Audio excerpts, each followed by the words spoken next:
Amiral, mesdames et messieurs, nous sommes heureux d'accueillir ce soir les Éconoclastes qui ouvrent le cycle annuel de nos conférences. Ils vont nous livrer leur compréhension du monde sous l'angle économique, l'une des facettes de la géopolitique. Ce think tank pluridisciplinaire est composé de chefs d'entreprise qui ne s'interdisent d'aborder aucun sujet, vont nous livrer en toute indépendance, sans tabou, des clés pour apporter des éclairages sur la situation économique et nous permettre de lectures nouvelles et nous donner l'opportunité de penser autrement. Vous aurez d'abord un discours à deux voix avec Olivier Delamarche. Olivier Delamarche, vous avez toujours travaillé dans le milieu de la finance. Vous vous définissez vous-même comme un serial entrepreneur. Vous êtes à la tête aujourd'hui de 3 entreprises, ce qui nous laisse à penser que vous maîtrisez votre sujet. Vous ne mâchez pas vos mots et dites toujours ce que vous pensez, ce qui vous a valu de belles chroniques pendant 8 années sur BFM Business. Ce discours à deux voix sera établi avec Pierre Sabatier. Pierre Sabatier, ingénieur agronome de formation, vous êtes aujourd'hui convaincu que le doute et l'humilité sont les 2 meilleurs outils pour comprendre le monde. En plus de présider aujourd'hui le cabinet indépendant de recherche économique et financière PrimeView, vous enseignez notamment au Conservatoire national des arts et métiers et à Agrotech Paris. Vous mettez ainsi vos qualités pédagogiques au service des Éconoclastes pour nous aider à mieux comprendre le monde et à prendre des décisions éclairées. Cette conférence sera ensuite animée par Alain Juillet. Alain Juillet, vous êtes des 3 intervenants du jour, celui qui connaissait le mieux le monde militaire au sein duquel vous intervenez. Vous avez en effet servi pendant 5 ans comme officier au sein du service action de ce qui est devenu la DGSE. Vous avez ensuite mené une carrière riche, alternant postes de direction d'entreprise et de hauts fonctionnaires, exerçant notamment les fonctions de conseiller pour l'intelligence économique en France auprès du Premier ministre. Messieurs, je vous cède respectueusement la parole.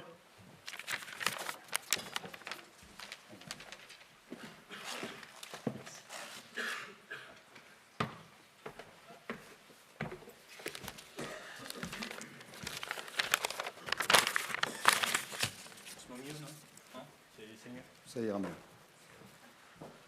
Bon, d'abord, merci de nous avoir réinvités. En général, on ne nous invite qu'une fois. Hein. C'est souvent le cas. Donc, merci d'avoir pris ce risque. On était là il y a 10 mois, à peine. Déjà. On vous avait dépeint une situation qui était... rose. Presque. Teintée de rouge. Et malheureusement, je ne suis pas sûr que la situation ait évolué favorablement. Alors, on ne va pas reprendre ce qu'on vous avait dit il y a 10 mois. On va juste voir qu'il y a eu quelques évolutions. Nous avons eu une expérience avec... un garçon qui a été élu en France et qui a une pensée complexe, paraît-il, qu'il est souvent difficile à suivre. Et donc on verra ce que ça a donné quelques mois plus tard. Et puis on a eu un nouvel arrivant sur la scène, qui est le président des États-Unis, qui gère beaucoup de choses par Twitter. C'est un mode de présidence nouveau qui fait quelquefois réagir beaucoup. Et on va voir qu'il a un mode de fonctionnement qui est pas inintéressant, mais qui n'aboutit pas forcément à ce que pensent les gens, c'est-à-dire à une reprise formidable aux États-Unis. On va vous démontrer que cette reprise est un peu en trompe-l'œil.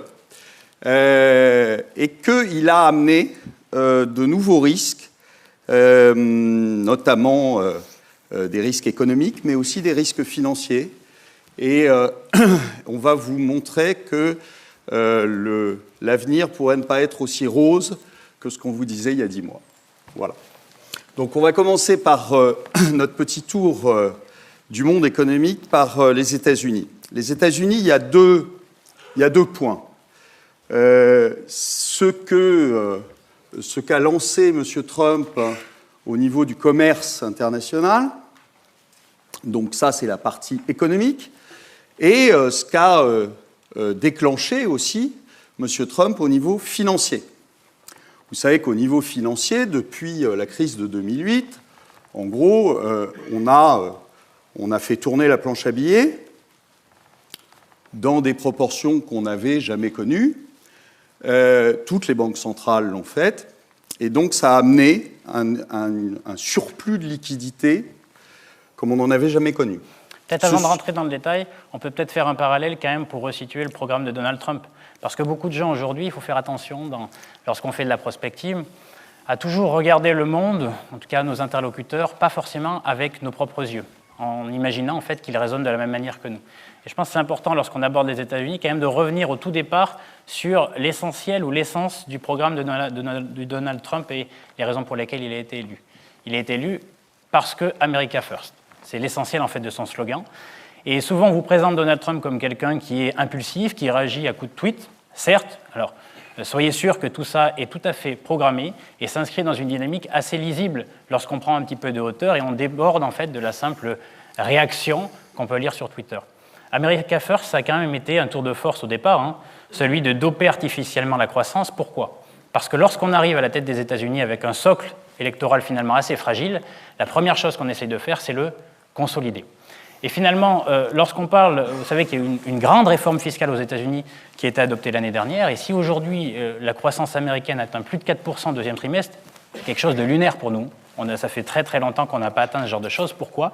C'est orchestré, c'est acheté, grâce en fait une baisse des impôts colossales, à la fois pour les entreprises et les ménages américains. Il ne faut pas se tromper, il le sait très bien, les conséquences économiques de cette réforme fiscale et de la baisse des impôts, c'est essentiellement le conforter quant à sa capacité à générer de la croissance aux États-Unis dans le cadre en fait des élections qui vont arriver jusque-là. Et ça marche, ça marche. Alors attention, parce que comme tu le disais, aux États-Unis. Comme tu le disais, ce qui est amusant, c'est que nous, on essaye désespérément aussi en Europe d'acheter de la croissance, puisque de toute façon, le fonctionnement aujourd'hui est un fonctionnement par la dette. Mais c'est un fonctionnement par la dette, que ce soit de la dette publique ou que ce soit de la dette privée, mais c'est un fonctionnement qui est mondial. Pourquoi ? Tout simplement parce que vous avez bien compris que de toute façon, la croissance telle qu'elle est calculée, ça ne veut pas dire qu'il n'y en a pas d'autres, mais telle qu'elle est calculée aujourd'hui, c'est une croissance quantitative. On ne parle pas de qualitatif, et donc cette croissance est basée uniquement, et presque uniquement, sur la consommation des ménages. Or, la consommation des ménages, je vais vous faire, on va retourner en CM2, c'est assez simple, c'est une question de pure maths, d'algèbre. Pour consommer plus, il faut que vous ayez une rémunération supplémentaire.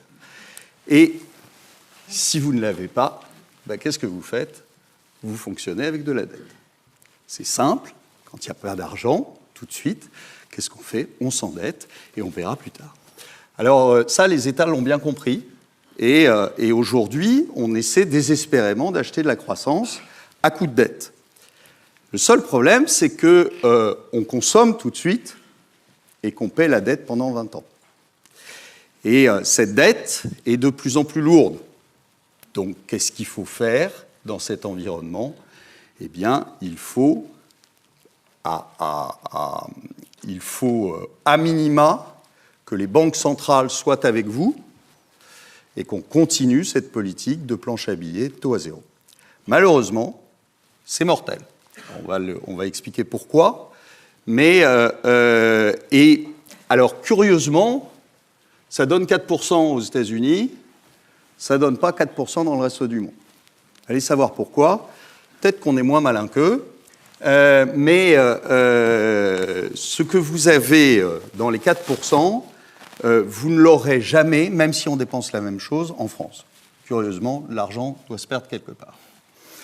Voilà. Donc, alors, mais quand même, pour revenir à la chose, ça fonctionne. C'est-à-dire que, premièrement, la croissance fait qu'il a scié finalement sa base électorale. Il faut vraiment en fait raisonner, à mon sens, l'économie est un outil pour conforter sa position politique. Premier point, de la croissance.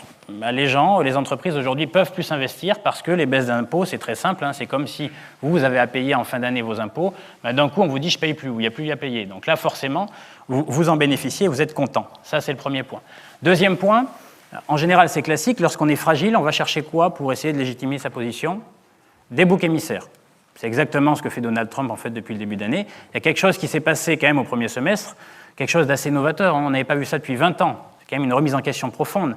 Alors on le voit à travers les journaux au jour le jour. On a l'impression que ça se fait progressivement, mais il faut bien avoir en tête que ce qui se passe sur notamment les tarifs douaniers, c'est quelque chose d'extraordinaire par rapport aux 20 dernières années. Le monde s'est construit depuis 20 ans sur la base de l'ouverture commerciale. Pour la première fois, un homme politique va vers une forme de moindre ouverture commerciale. Il est trop tôt pour parler de fermeture commerciale. Alors ça, la question fondamentale, c'est à quoi ça sert?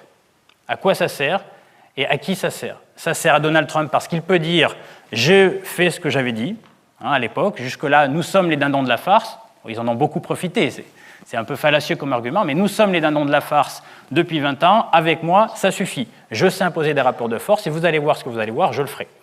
Et concrètement, c'est ce qui se passe maintenant depuis un certain nombre de mois, puisque vous avez vu qu'au début juillet, les États-Unis ont taxé donc à peu près 60 milliards de mémoire en fait, de dollars d'importation chinoise sur leur territoire, et que depuis le début du mois, le milieu du mois, ils ont rajouté 200 milliards à ces 60 milliards. Ce qui veut dire qu'aujourd'hui, 260 milliards des importations en provenance de Chine sont taxées de droits de douane supplémentaires, aujourd'hui de 10%, au 1er janvier de 25%.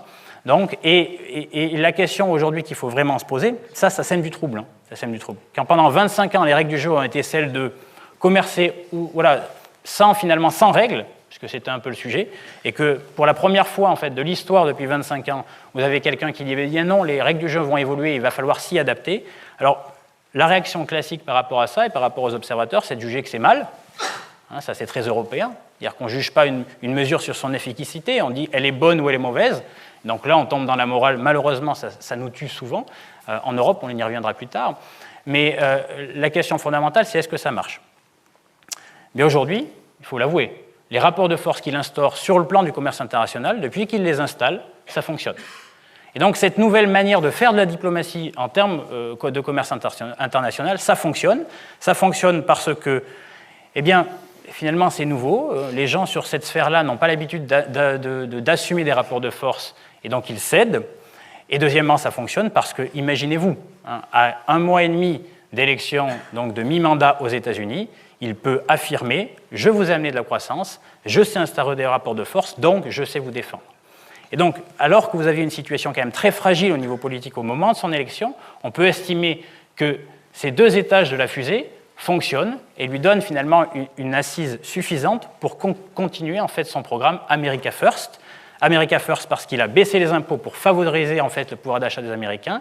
America First parce qu'il a décidé non que les États-Unis iraient plus vite que les autres pour faire Amérique en premier, mais de faire plutôt tomber les autres. Et finalement, son programme aujourd'hui économique est bien de repositionner les États-Unis comme un leader, alors qu'elles avaient tendance à perdre de leur influence au cours des dernières années, donc de redevenir un leader en finalement fragilisant ses partenaires. Et on va y venir tout à l'heure, la fragilisation en fait, d'un pays comme la Chine, ça remet beaucoup de choses en question, puisque ça fait à peu près une quinzaine d'années que le monde a changé à travers l'émergence de la Chine comme une vraie puissance économique mondiale, puisque rappelons qu'en 2001, avant son entrée dans l'OMC, c'était un nain économique. Aujourd'hui, c'est la première puissance manufacturière au monde, la 2e économie mondiale.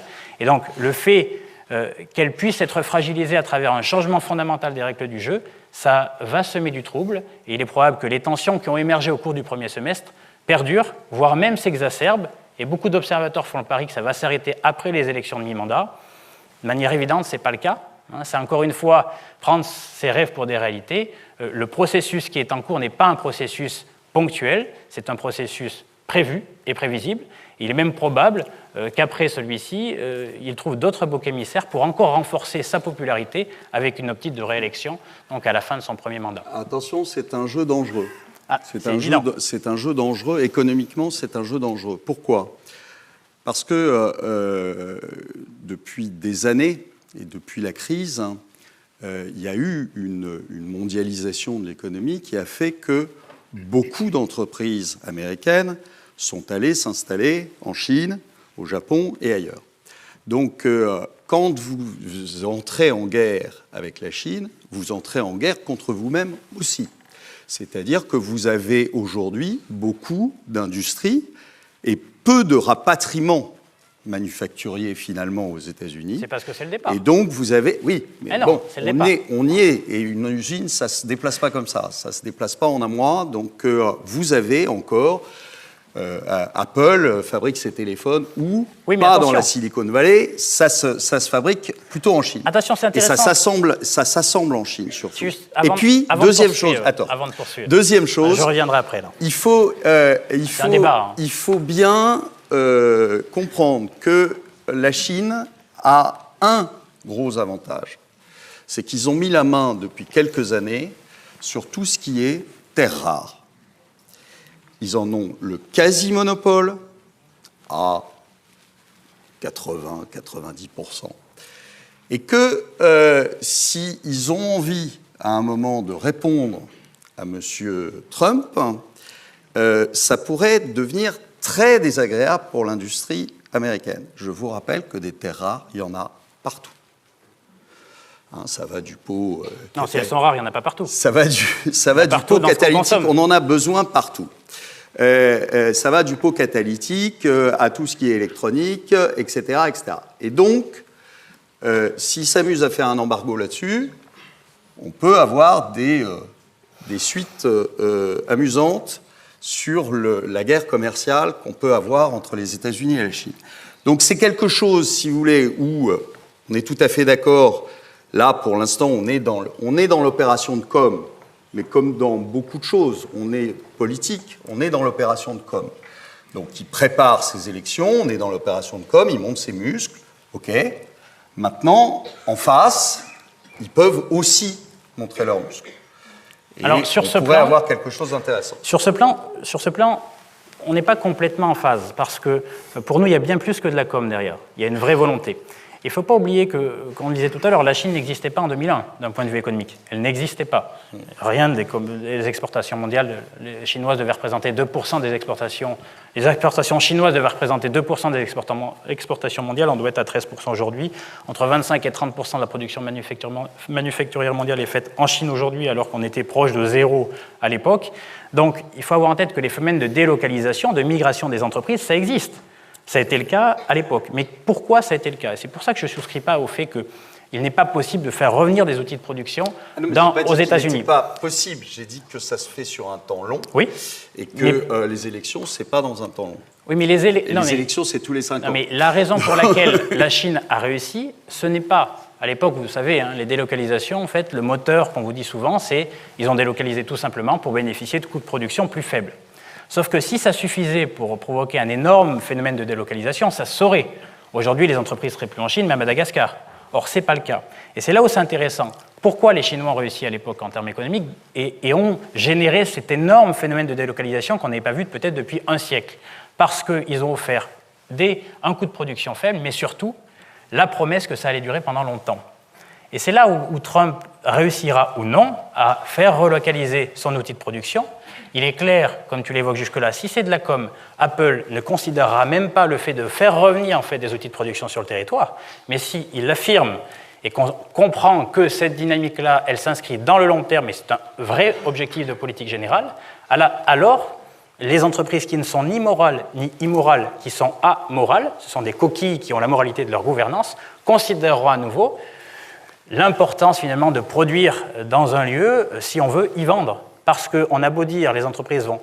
Aujourd'hui, on a explosé la chaîne de production des produits, en faisant produire en fait, dans des pays à bas coût, mais le consommateur final reste, bon an, mal an, aux mêmes endroits. Donc avec des pays à fort pouvoir d'achat, et les États-Unis, aujourd'hui, restent le premier marché. Et si les entreprises américaines veulent continuer à pouvoir bénéficier de ce premier marché-là, je suis à peu près persuadé, si Trump leur donne une visibilité quant au fait que ces règles-là ne sont pas là ponctuellement, mais sont là pour longtemps, qu'on verra un phénomène de relocalisation, finalement, dans ces territoires, ou au moins dans des pays qui lui sont plus proches. Donc, il faut faire attention, premièrement, sur cette capacité à relocaliser. Deuxièmement, sur les rapports de force. Enfin, c'est bien beau, mais on le voit. Là, on a 260 milliards de produits taxés maintenant, de produits importés de Chine qui sont taxés. La réponse des Chinois automatique, c'est au mois de juillet, eh bien, vous en faites 50, on en fait 50. C'est-à-dire que moi aussi, je vais vous taxer 50 milliards des biens importés en provenance des États-Unis. Là, les États-Unis font 200 milliards, ils font combien les Chinois? Ils font 60. Pourquoi? Parce qu'au total, ils importent 130 milliards de dollars. Alors que les Américains importent entre 5 et 600 milliards de dollars de produits chinois. Vous voyez, deux poids, deux mesures. Donc, à un moment donné, ils ont beau dire « je vais réagir », sauf qu'ils n'ont plus de balles dans le barillet. Et donc, véritablement, ça c'est un point de vue fondamental. C'est où se situe aujourd'hui le rapport de force. Ça fait une dizaine d'années qu'on dit « les États-Unis déclinent ». À ce stade, le premier marché au monde reste les États-Unis, avec des fondations certes fragiles, mais finalement pas plus fragiles qu'ailleurs, dans les pays matures. Et en phase 2, ils ont quoi? Ils ont un pays comme la Chine qui a véritablement explosé, qui est beaucoup plus solide qu'en 2000, mais qui reste avec de grosses fragilités. Tu évoquais tout à l'heure le système financier. Le système financier chinois est extrêmement branlant. Le niveau de dette totale en Chine est extraordinairement élevé. Et encore, si on prend en considération toute la dette non officielle, là, on explose les records, avec une économie qui tourne beaucoup sur l'investissement, à savoir qui est très, très cyclique, donc encore beaucoup sur les débouchés externes. Alors certes, ils ont peut-être un monopole sur les terres rares, ou en tout cas une forte implantation là-dessus, mais quand on fait objectivement le point du rapport de force entre les deux, je crois qu'on sous-estime un peu, parce qu'on a peut-être envie de le sous-estimer, la position dominante des États-Unis actuelle. Elle reste encore dominante, et d'ailleurs on pourrait s'interroger, est-ce que si Trump n'avait rien fait, aujourd'hui les Chinois clairement ont conscience de ces fragilités. Depuis quelques années, ils s'organisent pour y répondre, pour consolider leurs fondations. Mais ce n'est pas encore fini. On en est loin d'avoir fini. Et ce qui fait que cette attaque finalement frontale de la part des États-Unis, c'est un peu le bon timing. Si l'objectif des États-Unis, c'est assurer leur leadership et réaffirmer leur leadership au niveau mondial, c'est le moment de le faire. Parce qu'une fois effectivement que la Chine aura consolidé son modèle économique, sera moins fragile, moins financièrement dépendant, moins dépendant des investissements, à partir de là, le rapport de force serait beaucoup plus équilibré. Il est évident que les États-Unis n'auraient pas le loisir de montrer les muscles comme ils le font depuis le premier semestre. Alors, ils montrent les muscles. On va repartir là-dessus. Non seulement ils montrent les muscles économiquement, puisqu'ils ont déclaré une guerre commerciale, mais ça tombe à un moment où il y a une grande fragilité, et il y a une grande fragilité financière. Pourquoi cette grande fragilité financière? Je vous l'ai dit tout à l'heure, on a inondé le monde de billets de banque, plutôt verts, mais après, il y en a eu de toutes les couleurs quand M. Draghi s'y est mis. Mais on a inondé le monde, et on a inondé le monde depuis 2008, depuis 2009 exactement, où on a commencé à faire tourner les imprimantes. Qu'est-ce qui s'est passé? Il s'est passé récemment que vous avez eu beaucoup de mouvements de capitaux.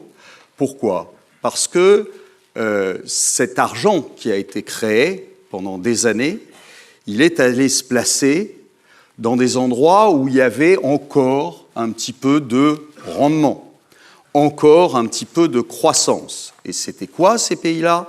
C'était des pays en voie de développement, c'est-à-dire, en gros, les BRICS, ce qu'on appelle les BRICS. Et donc, cet argent est allé se placer là-bas. Sauf que, on a un collègue qui s'appelle Albert Edwards qui avait dit, à propos des BRICS, « It's a bloody ridiculous investment concept ». Pourquoi? Tout simplement parce que quand il faut rentrer dans ces marchés, ça ne pose jamais aucun problème. Quand il faut en sortir, en revanche, c'est comme si on mettait le feu tout autour de cette salle et qu'on bloquait les portes. Le premier, celui qui est près de la porte là, il arrivera à sortir. Tous les autres, ils crament. C'est pas de bol, mais c'est un peu ce qui est en train de se passer. C'est un peu, vous avez suivi l'Argentine, le Brésil, la Turquie. Mais ça va nous amener petit à petit à l'Europe, donc il ne faut pas le faire tout de suite. Et donc la Turquie et d'autres pays qui aujourd'hui sont en difficulté financière. Pourquoi? Parce que l'argent repart, et en emportant évidemment à chaque fois les monnaies et un certain nombre de problèmes sur les taux d'intérêt, etc. Pour compléter, c'est dangereux. Oui. C'est très dangereux parce que La voie qui est, pour l'instant, conduite par les banques centrales, qui est de faire un peu semblant de réduire leur bilan, c'est un peu semblant parce qu'on y va vraiment à tout petits pas, et en précisant bien qu'au moindre problème, on reviendra, parce qu'il faut quand même rassurer, mais ça ne suffit pas à lutter contre la sortie des capitaux. Et la sortie des capitaux pourrait très bien déstabiliser aujourd'hui certains pays qui peuvent entraîner derrière une mini-catastrophe financière. Je vous rappelle, par exemple, c'est un tout petit exemple, mais je vous rappelle que les banques européennes sont, par exemple, assez exposées à la Turquie. Vous avez une banque comme la BNP est exposée à hauteur de 35 milliards, tout de même, c'est pas rien. 35 milliards, c'est la moitié de ses fonds propres. Hein. De mémoire, c'est 70 milliards, il me semble. Donc, c'est la moitié de ses fonds propres, rien que ça. Et donc, ces 35 milliards sont en risque en Turquie, avec une monnaie qui a joyeusement baissé de 50%. Donc, ça peut faire très mal. Donc, attention à ça, parce que ça arrive en plus de la guerre commerciale, qui va déjà fragiliser ces pays. Et donc, on pourrait avoir des petites catastrophes qui se préparent gentiment. Et ça, c'est un vrai changement fondamental. Alors, pour revenir sur les raisons, parce que tout à l'heure, on parlait des États-Unis, là, tu pars sur les émergents. La réalité, c'est que là encore, l'épicentre du séisme qui est en train de se produire, c'est un peu lointain, probablement, vous ne l'avez pas trop entendu, mais l'Argentine s'effondre. Là, ce n'est pas une projection, hein, ce n'est pas décliniste, c'est véritablement il y a un vrai effondrement économique. La Turquie était en grande difficulté. Le Brésil, plus grand pays, un peu plus résilient, donc résiste, mais véritablement fragilisé. La plupart des pays émergents, en fait, souffrent directement en conséquence de quoi? Des États-Unis. Et là encore, on peut s'interroger sur le fait du hasard. C'est-à-dire que là, on évoquait juste avant la dynamique des taxes douanières qui fragilisent leurs débouchés externes, c'est-à-dire le modèle économique central des pays émergents. Mais en parallèle, il faut avoir en tête que ce qu'a fait Donald Trump, alors pourquoi on dit maintenant les pays émergents bénéficient plus d'assez de liquidités pour financer leur économie? Ça, concrètement, c'est la conséquence de la politique américaine. Politique budgétaire d'une part, parce qu'on a dit tout à l'heure, on baisse les impôts. Alors c'est génial, on rase gratis, sauf qu'on ne rase pas complètement gratis. La conséquence des baisses d'impôts, lorsqu'elles sont très importantes et qu'elles ne se retrouvent pas complètement dans les dépenses des ménages et les investissements des entreprises, ça génère quoi d'après vous? Une chose dont on a horreur en Europe, c'est presque un gros mot de le dire, du déficit public. Déficit public, ça veut dire qu'en gros, vous dépensez plus que vous ne gagnez. Et bien ça, il faut le financer. C'est-à-dire qu'aujourd'hui, les besoins de financement, la réforme, la baisse des impôts aux États-Unis, elle nécessite un financement. Qui c'est qui paye d'après vous? Jusqu'à maintenant, c'était la Banque centrale américaine qui était dans la CAF, qui imprimait des billets de banque. Donc c'était pratique. C'est-à-dire que je dépense plus, je finance le déficit avec les billets qui sortent de la cave. Bon, alors les gens sont amusants. Je donnais une interview ce midi, et la question c'était est-ce que la Banque centrale américaine est indépendante? Enfin, il n'y a bien que nous pour croire qu'une banque centrale est véritablement indépendante du pouvoir politique. Ça peut exister pendant 10 ans, 15 ans, 20 ans quand tout va bien, mais dès que ça va mal, on sait très bien qu'on ne peut pas avoir une dissociation entre la politique monétaire et la politique budgétaire. Enfin, on peut faire semblant en fait de le croire, mais ça ne dure jamais bien longtemps. Mais jusque-là, on avait quoi? On avait des déficits publics financés par la machine à imprimer les billets de banque. Aux États-Unis, on n'imprime plus. Alors ça reviendra peut-être, mais pour l'instant, on n'imprime plus. On imprime de moins en moins. C'est-à-dire qu'on n'injecte plus de liquidités, et donc il faut trouver l'argent pour financer ces déficits ailleurs. Et on les trouve où d'ailleurs? Ailleurs. C'est là le problème, c'est vraiment ça, c'est que la conséquence finalement de la déviance de la politique budgétaire américaine, ce ne sont pas les États-Unis qui en pâtissent, c'est directement les pays émergents. Parce que jusque-là, le surplus de liquidité, il allait s'investir et être supporté par les économies émergentes. Maintenant, vu qu'on a un besoin de financement public plus important aux États-Unis, qu'est-ce qui se passe? Les fonds vont directement le financer, et ça, c'est au détriment des autres. Et donc, on a un vrai phénomène qui a changé au cours du premier semestre. Il faut l'avoir en tête. C'est-à-dire qu'il y a vraiment deux dimensions.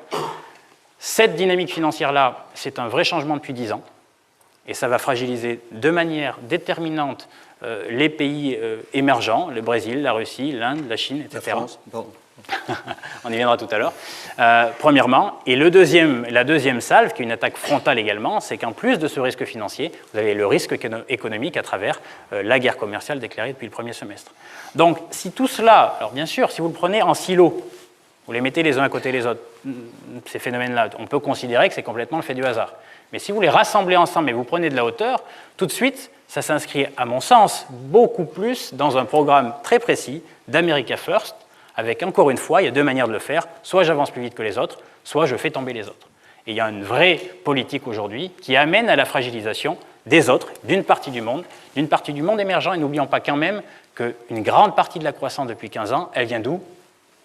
Pas de la France, même pas de l'Allemagne, mais elle vient des pays émergents. Donc attention, on a là véritablement, ce n'est pas des prédictions, on est en train de constater le fait que la locomotive mondiale est en train de ralentir fortement, et la question de fond, c'est quelles vont être les conséquences derrière.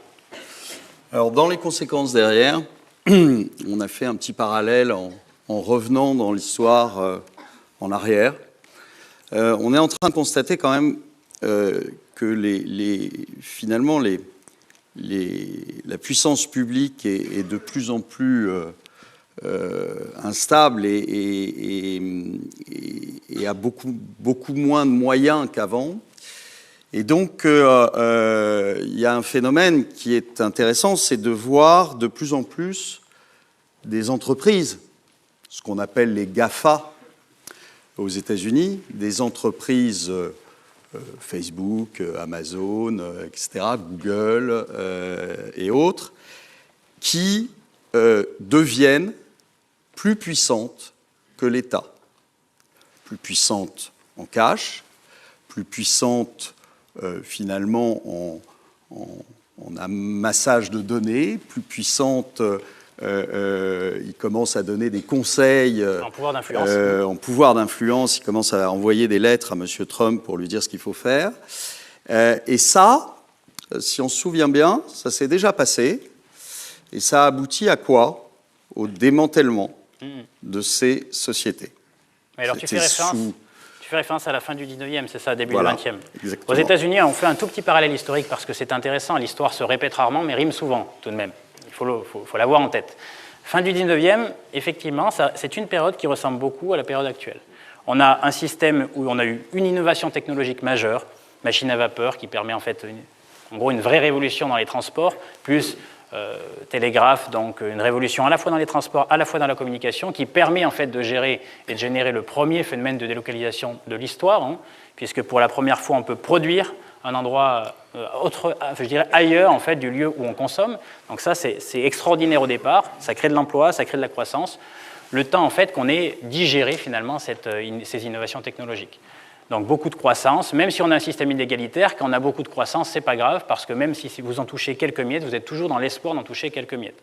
Donc ce qui est important, c'est que lorsqu'on est dans un environnement de croissance important, on sait que les systèmes inégalitaires sont assez supportés par la population. Malheureusement, lorsque la croissance disparaît, eh bien, la capacité de la population à supporter ces systèmes inégalitaires-là devient de moins en moins importante. Et au XIXe siècle, c'est ce qui s'est produit. D'ailleurs, je rappelle, on avait les mêmes tensions actuelles. Troubles politiques, troubles géopolitiques, avec des vastes phases de terrorisme à l'époque d'origine anarchiste, émergence du syndicalisme, etc., avec des tensions sociales très fortes au sein de la population, qui traduisaient simplement le fait que la croissance ayant disparu, eh bien, le système assez inégalitaire en termes de partage de la richesse est de moins en moins supporté. C'était vrai dans tous les pays riches de l'époque, y compris... C'est vrai aujourd'hui. Et c'est vrai aujourd'hui, y compris aux États-Unis. Et ce à quoi tu faisais référence à l'époque, c'est la manière dont les États-Unis avaient répondu à ce système. Est-ce que vous savez quelle était la réponse qu'en ont fait les États-Unis à un système inégalitaire qui n'était plus supporté par la population et dont l'origine était essentiellement le fait que certains agents privés, certaines entreprises devenaient des concurrents légitimes de l'État? L'élection de Jean-Luc Mélenchon. Vous avez... Oui, non, mais oui, il faut le dire. Pardon, paix à son âme, 1901, l'élection de Theodore Roosevelt. Le programme de Theodore Roosevelt consiste essentiellement à dire « je découperai les gros ». C'est en 1901.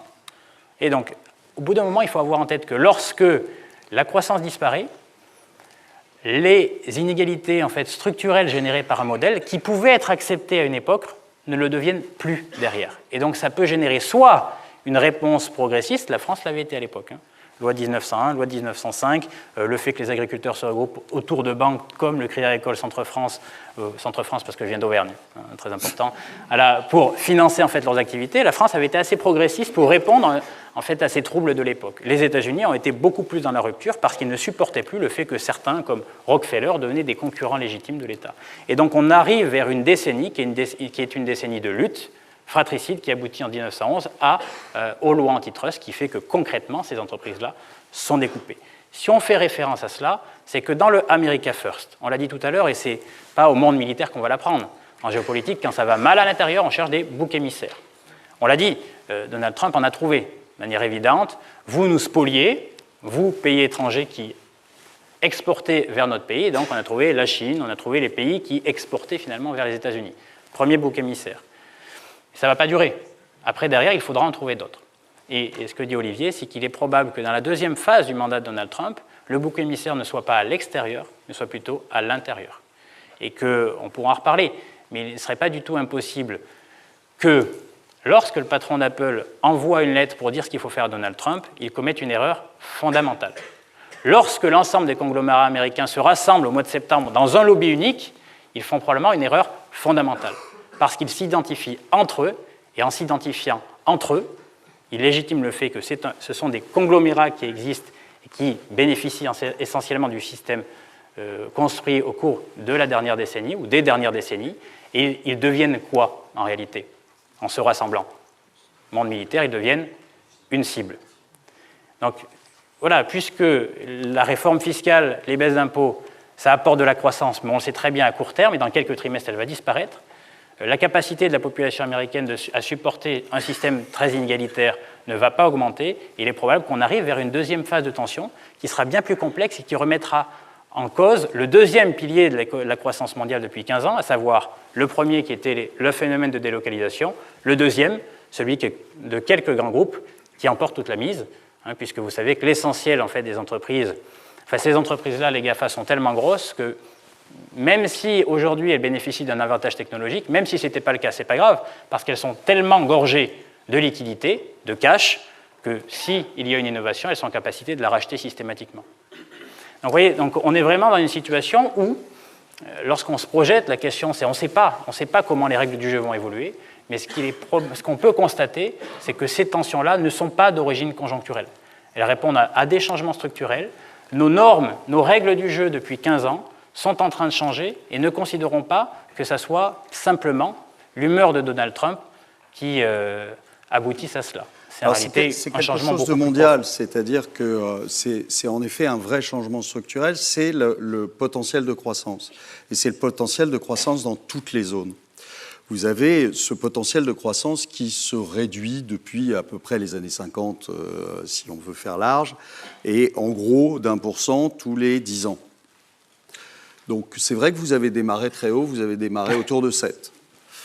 Alors vous enlevez 1% par dizaine d'années, il ne reste plus grand-chose. Ça veut dire quoi? Ça veut dire que, en effet, le gâteau a cessé de croître. Alors, pour beaucoup de raisons, ce gâteau a structurellement cessé de croître. Donc ça va amener, en effet, des bouleversements.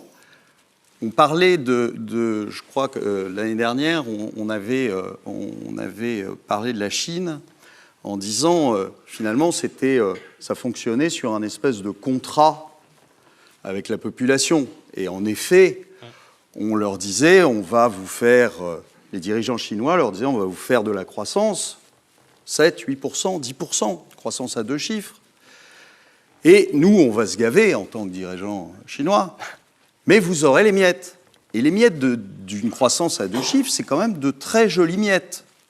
C'est des miettes très dorées. Donc ça suffit à faire rêver. Ça suffit à faire rêver. Et ça donc suffit à tenir la population en respect. Le seul petit souci, c'est quand cette croissance passe de 10, 12, comme on l'a connu à certaines époques, à 3. 3, en Chine, c'est une récession. C'est-à-dire que ça ne suffit absolument pas à absorber tout ce qui vient des campagnes et qui arrive dans les villes avec l'espoir un jour d'arriver à un niveau de vie occidental. À 3, ils n'y arrivent plus. Hein. À 3, non, ils gagnent plus. 3, ils n'y arrivent plus. 3, et même, ils retournent en général dans Donc, les campagnes. vous êtes en récession. À 3% en Chine, vous êtes en récession. Et ça veut dire quoi? Ben, ça veut dire que le petit contrat qu'on avait signé au départ, où on disait vous allez avoir les miettes de beaucoup de croissance, il n'est plus là. Et donc, et ça, c'est quand même dans beaucoup de pays. Vous avez, alors les Chinois, c'est 3, nous, ça va bientôt être 0, peut-être 0 plus ou 0 moins. Alors, c'est progressif. La baisse de la croissance potentielle, en réalité, elle ne vient pas de l'extérieur. Hein. Vous pouvez éventuellement être surpris quand vous dites ça, mais qu'est-ce qui se passe? Ils sont déclinistes? Non, on n'est pas décliniste. En réalité, il faut comprendre que la croissance qu'on génère, la taille du gâteau qu'on se partage, elle correspond essentiellement à nos comportements de consommateurs. Or, en réalité, ce qui se passe, c'est la révolution dont personne ne parle systématiquement. On en avait parlé l'année dernière. C'est une révolution de moyens, la technologie, qui permet de faire les choses différemment. Donc ça va tout changer, mais ça ne change rien en termes de débouchés. Et une révolution de débouchés qui vient directement de notre propre changement à travers notre vieillissement. Et en réalité, c'est cela qui explique la baisse tendancielle de l'augmentation de la taille du gâteau à se partager. Un pays qui vieillit, simplement, est un pays qui ne peut pas espérer, qui voit sa croissance potentielle de la consommation des ménages décroître progressivement. Alors je vous rappelle qu'il n'y a qu'un seul continent qui n'est pas concerné par ce vieillissement de la population et par cette baisse de la démographie, c'est l'Afrique. Le reste, que ce soit la Chine, le Japon, on n'en parle même plus parce que ils sont... On n'en parle plus parce qu'aujourd'hui, ils sont 125 millions de personnes et ils la projection moins de 90 en 2050. Voilà, et ça ne vient pas de chez nous, hein. Ça vient du ministère de la Santé au Japon. C'est un tiers. Faire confiance. C'est un tiers. En Italie, c'est pareil. En Espagne, c'est pareil. Nous sommes sur des taux de fécondité qui sont à 1,30 alors que c'est 2,10 pour espérer remplacer la population. À terme, c'est un suicide, on peut le dire. Donc c'est un suicide. C'est un suicide en Grèce, c'est un suicide en Italie, c'est un suicide en Espagne.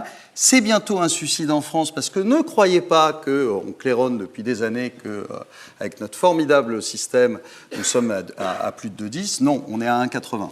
Donc on est en dessous de 2,10. Alors, on est moins frappé que les autres sur ce plan, tant mieux. Oui. On a géré le vieillissement des baby-boomers, mais sur ce plan, on est quand même mieux. Faut bien qu'on gagne quelque part.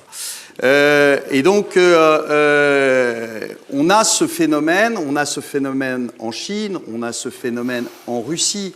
En Russie, il y aura plus de 20 millions de Russes de moins en 2050 par rapport à la population actuelle. Quand vous savez que 2 tiers de la richesse qu'on crée repose sur la consommation des ménages, quand vous avez 20 millions de personnes en moins, vous ne pouvez pas espérer en fait que l'augmentation de la consommation des gens qui restent se substitue en fait à ce manque à gagner. Et donc il faut avoir en tête que là aussi la disparition de la croissance, ce n'est pas de l'idéologie, ce n'est pas du dogme, c'est simplement, et c'est important quand on fait de la prospective de rester sur les faits, c'est simplement la traduction de nos propres changements. Nous avons été portés par un phénomène tout autre pendant 30 à 40 ans, qui explique d'ailleurs les 30 glorieuses de l'époque, et ces niveaux de croissance formidables. Progressivement, elles disparaissent. Et simplement, pourquoi c'est maintenant que ça a un impact? Parce que, fondamentalement, et c'est aussi vrai pour les chefs d'entreprise que nous sommes, de petites entreprises que nous sommes, ce qui est intéressant, c'est que lorsqu'on est porté par l'essor de son secteur d'activité, qui augmente naturellement, même si vous avez des problèmes en interne, un modèle pas totalement efficace, c'est pas grave, parce que vous gagnez suffisamment pour avoir le loisir de ne pas régler le problème.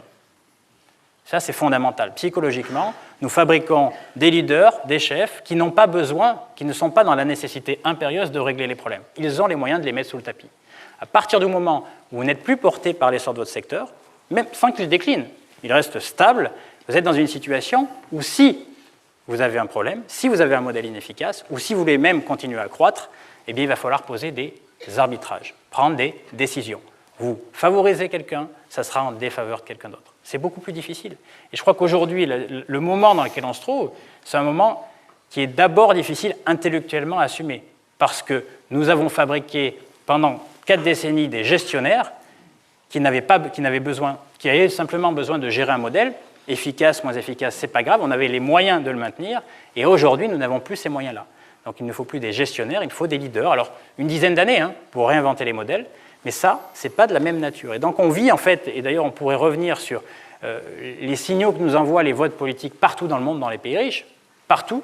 En gros, ces signaux qui sont des signaux en fait de rupture ou de prémices de rupture ne sont que l'expression de la conscience de la population d'un modèle inadapté et d'aujourd'hui de notre incapacité à le réinventer, ou en tout cas à faire confiance aux gens qui se proposent pour le réinventer. Et là encore, c'est toujours important d'avoir en tête, lorsqu'on est dans les chiffres, on passe pas mal dans les médias, on nous demande toujours ce qui va se passer la semaine prochaine, le mois prochain, le trimestre prochain. Aucun intérêt. Là, la question fondamentale, c'est est-ce que ce que nous vivons maintenant depuis quelques années est finalement anecdotique? Si c'est le cas, d'ailleurs, n'en parlons pas, parce que naturellement, il va disparaître, ou est-ce qu'il est plus structurel? Et ce qui est important à avoir en tête, on était là l'année dernière, on vous alertait sur ce qui pouvait arriver. Depuis l'année dernière, les choses ont encore changé. Et malheureusement, l'histoire récente nous donne raison. Dire que ces changements sont les conséquences d'un modèle inadapté à un monde qui est en train de changer. Et donc, tant qu'on n'aura pas réussi à le réinventer, à le recréer, et ça passera probablement par des générations de personnes qui soient fondamentalement différentes des précédentes, on vivra en fait des ruptures qui seront des ruptures qui vont s'accumuler. Et donc les tensions actuelles ne sont pas momentanées, elles sont structurelles. Et se projeter en imaginant qu'elles vont se régler d'elles-mêmes, c'est probablement un pari que, à titre personnel, je ne ferai pas. Et toi? Pas du tout. Non, ce qui est terrifiant aujourd'hui, c'est de voir justement l'incapacité des gens qui nous dirigent, des politiques. Quand je dis nous, c'est mondial, hein, c'est pas, je ne vous parle pas simplement de la France, mais justement à adresser ces problèmes-là. Vous n'entendez jamais parler du vieillissement et de la démographie. C'est un sujet quasi tabou. Pourquoi? Parce qu'ils n'ont pas la solution. Et qu'aujourd'hui, si vous regardez, ne serait-ce que, là on va peut-être arriver sur la France, mais quand vous regardez t'as envie qu'on y arrive, hein? T'as envie de nous dire ce que tu penses de la France. Ça m'amuse. On va s'arrêter en Italie. On va faire un petit passage en Italie avant. Mais quand vous regardez ce que ça va donner sur les retraites, et donc sur la consommation, et donc sur la croissance, quand vous regardez ce que ça va donner sur les retraites, on vous dit toujours, oh ben, on va repousser d'1 an, de 2 ans, l'âge de départ à la retraite. Mais ce n'est pas le sujet. Le sujet, il est loin d'être là. Je ne sais pas si vous savez, mais il y a quelque temps, au Japon, pour les personnes publiques, enfin pour les fonctionnaires, on a repoussé l'âge de la retraite à 80 ans. Voilà. Là, ils viennent de prendre un coup, là. Là, ils viennent de prendre un coup, là. Là, de manière évidente, la salle ne réagit plus. On les a perdus. J'ai un copain qui a une filiale au Japon. Il a 5 commerciaux. La moyenne d'âge, c'est 67 ans. De ses commerciaux. Donc, ça veut dire quoi? Ça veut dire qu'aujourd'hui, on va vers une société où vous ne prendrez pas votre retraite à 65 ans. La deuxième chose, c'est que vous continuerez à travailler parce que vous n'aurez pas le choix. C'est ce qui se passe aux États-Unis d'ailleurs. La seule catégorie de population qui a récupéré son taux de participation à la population active, c'est la classe des âges de 65 ans qui sont obligés, en complément de leur retraite, de travailler et d'avoir plusieurs boulots. Et la troisième chose, c'est que vous vendrez vos actifs. Eh oui. Un ménage américain, en moyenne, quand il part à la retraite, il a 225 000 $. C'est une moyenne, ce n'est pas une médiane. Donc vous avez Bill Gates et compagnie qui a fait légèrement augmenter cette moyenne. Donc ils partent avec 225 000 $. Combien leur coûtent leurs frais de santé? Juste leurs frais de santé, ils ne mangent pas, ils ne vivent pas, mais juste leurs frais de santé jusqu'à leur mort. 275 000 $. Ils sont déjà en l'air de 50 000. Alors qu'est-ce qu'ils font? Ils s'endettent. Ils n'ont pas le choix. Et donc on est dans un système qui ne pourra marcher que sur la dette. Alors, non, ça c'est parce qu'on n'a finalement pas pris la mesure que nos propres changements ne nous autorisent plus à utiliser les mêmes modèles qu'avant. La réalité, c'est qu'il y a 2 manières de faire. C'est pourquoi on vous parle de ça. C'est-à-dire que le préalable à la reconstruction, c'est le bon diagnostic. Vous allez voir le médecin. Si vous posez le mauvais diagnostic, le traitement ne sera pas bon. Et une des erreurs, probablement, et d'ailleurs on la commet plus en Europe qu'ailleurs, c'est que nous posons des diagnostics et il y a beaucoup trop de dogmes sous-jacent ou d'idéologie. Factuellement, il faut comprendre que pour des raisons structurelles qui sont en fait nos propres caractéristiques, nous ne pouvons plus supporter les modèles d'antan. Et donc il faut, là pour le coup, on parle beaucoup vous savez, de jolis mots, de disruption aujourd'hui. La réalité, c'est que la disruption, elle doit d'abord être intellectuelle et se dire que nous devons reconstruire un modèle adapté à cela. Et quand tu évoques en fait la notion de senior, la réalité, et là il faut dire la vérité, on s'en fiche de l'âge de départ à la retraite, parce que les gens ne voudront pas partir. Parce que l'équilibre démographique... Non, parce que toi, tu le présentes comme une fatalité. Non, c'est-à-dire que concrètement, augmenter l'âge de départ à la retraite, ça ne sert à rien. Vous savez combien, à l'âge de la liquidation de la retraite en France, vous savez combien de personnes sont au chômage chez nous? À peu près 35%. Donc vous pouvez augmenter l'âge de départ à la retraite. C'est-à-dire qu'en gros, vous déshabillerez Paul pour habiller Jacques. Donc la question, c'est plutôt celui de l'emploi des seniors. Et au-delà de ça, si on est honnête et qu'on ne reprend pas en fait les conclusions du Conseil d'orientation des retraites en France, qui concrètement met dans les paramètres de l'équation, désolé, il faut le dire quand même, dans les paramètres de l'équation, des paramètres qui sont complètement loufoques, qui sont inaccessibles en fait pour l'économie française. Donc vous faites le constat que de fait, sans même faire des réformes supplémentaires, les taux de remplacement, c'est-à-dire que le niveau de retraite par rapport au niveau actuel, vont baisser de 10, 15, 20, 25%. C'est ni bien ni pas bien, c'est comme ça. C'est que pour équilibrer l'équation, soit on fait de la dette, soit on l'impacte finalement dans les revenus des gens qui pourraient partir à la retraite. Alors il ne faut pas les empêcher de partir à la retraite. Il faut simplement faire le constat que ces gens qui voudront maintenir leur niveau de vie devront compléter leurs revenus issus de leur retraite. C'est ni grave ni pas grave. Ça veut dire quoi? Ça veut dire qu'on ne va pas forcer les gens à rester. Ils auront le choix. Soit ils se satisferont de moins, soit ils voudront compléter leurs revenus. Et donc la mission de la société, ce n'est pas toujours de caricaturer, dire qu'un senior en emploi prend le boulot en fait d'un jeune, c'est une sottise absolue. La mission de la société, c'est finalement de répondre aux besoins d'emploi des seniors. Alors, on peut hausser les épaules, sauf qu'en fait, ce constat-là, il n'est pas posé. Parce que si c'est véritablement le cas, eh bien, vous construisez un marché du travail qui va être spécifique aux gens qui veulent compléter leurs revenus, qui ont finalement des volontés ou des besoins qui sont très différents. Un temps disponible, une capacité physique disponible, voilà, ou à disposition, même des velléités de complément de revenus qui sont différentes. Et dans ces cas-là, il ne faut pas vouloir traiter tout le monde pareil. Il faut traiter le marché des seniors, si on veut justement répondre à cela, le marché du travail des seniors à part entière. Il faut faire qu'une entreprise puisse embaucher un senior. Il faut aussi faire comprendre et vous faire finalement comprendre dans la société qu'il y a un message qui est véhiculé qui est d'une sottise absolue, ou quand on vous dit qu'un senior qui reste en emploi, parce que notre société est très culpabilisante, un senior qui reste en emploi prendrait la place d'un jeune. Alors ça c'est insupportable. Parce qu'en réalité, c'est vraiment ne rien comprendre en économie. Un senior qui ne travaille plus est un senior qui gagne moins. Si vous avez compris que la richesse qu'on crée dans notre pays, à peu près tous les pays du monde, repose sur les dépenses des ménages, un senior qui gagne moins est un senior donc, qui va moins dépenser et moins créer de richesse. En réalité, le senior qui reste en emploi gagne plus que s'il ne travaillait plus. S'il gagne plus, il a la capacité à assouvir plus de besoins. Sa solvabilité, son pouvoir d'achat, notamment en services, va augmenter. Et puisqu'il a plus de moyens pour payer les services, eh bien, il y a des entreprises qui, en face, vont pouvoir être créées pour répondre à ce besoin solvable de services, notamment des seniors. Et vous savez qui c'est qui les fait, ces services, en général? Des jeunes qualifiés ou non qualifiés? Plutôt non qualifiés. Vous savez où sont les deux poches de chômage en France?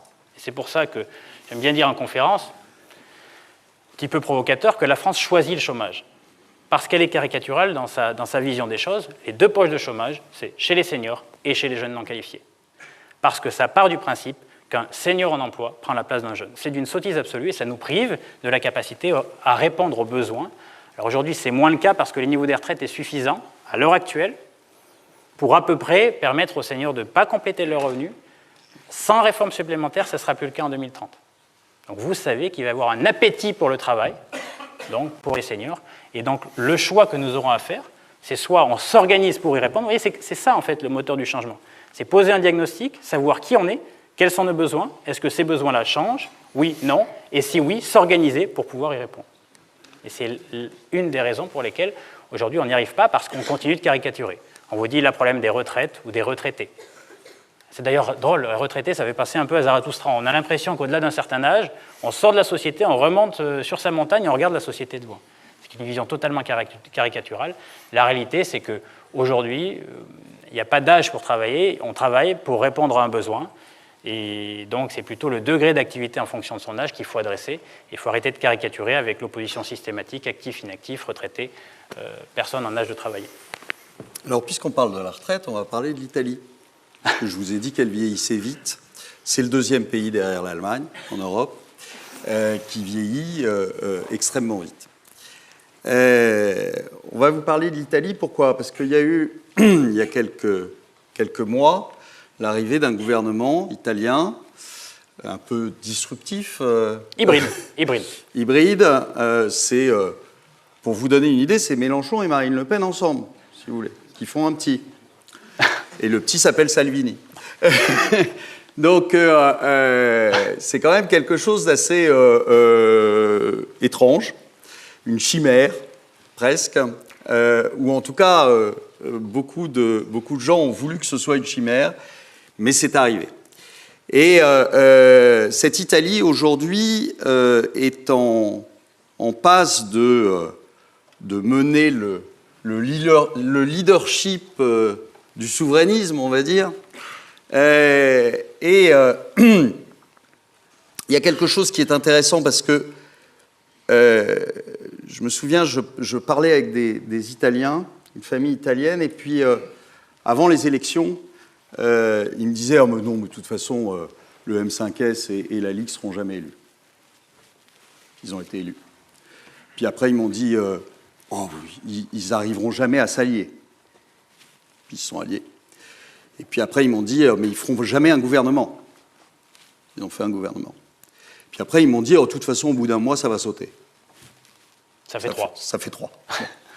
Et donc, et je leur dis, maintenant, la prochaine étape, c'est quoi? C'est une sortie de l'euro? Je ne suis pas bien sûr que dans quelques mois, je leur dise pas, ouais, c'était pas sûr, mais c'est quand même arrivé.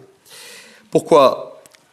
On a quand même l'impression, depuis plusieurs mois, que Salvini est en train de nous faire un tour de magie. Vous savez le principe de la magie?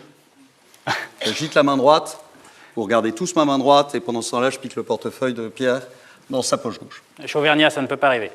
Voilà ce qui se passe. Et aujourd'hui, qu'est-ce qu'on fait?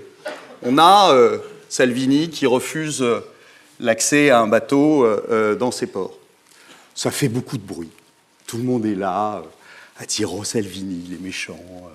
Salvini, c'est un sale nationaliste, etc. » Et puis, pendant ce temps-là, ce qu'on ne voit pas, c'est les nominations qu'il fait aux postes clés, comme président de l'Assemblée, etc., qui sont tous des économistes, et tous des économistes qui ne peuvent pas voir l'euro en peinture. Les fameux eurosceptiques. Ils ne sont pas eurosceptiques, ils sont europhobes. Et là, on peut se poser la question. On se dit, oh, est-ce qu'il n'agiterait pas la main sur les migrants, histoire de nous faire un petit coup d'arnaque sur l'euro? C'est une possibilité. Sachez quand même que s'ils le font, alors, soit ils le décident, soit ça peut arriver aussi à l'insu de leur plein gré, on va dire. Pourquoi? Je vous rappelle qu'il y a 350 milliards de dettes pourries en Italie. Quand je dis pourries, ce n'est pas un peu pourri, c'est beaucoup pourri. Et que en phase 2, 350 milliards, petite précision, c'est 22% du PIB italien. Ce n'est pas une petite somme comme ça sur laquelle on peut faire l'impasse. Or, je vous rappelle qu'ils ont en phase 2 des fonctionnaires non élus, que j'adore, hein, avec une sciatique à partir de 14 heures systématiquement, qui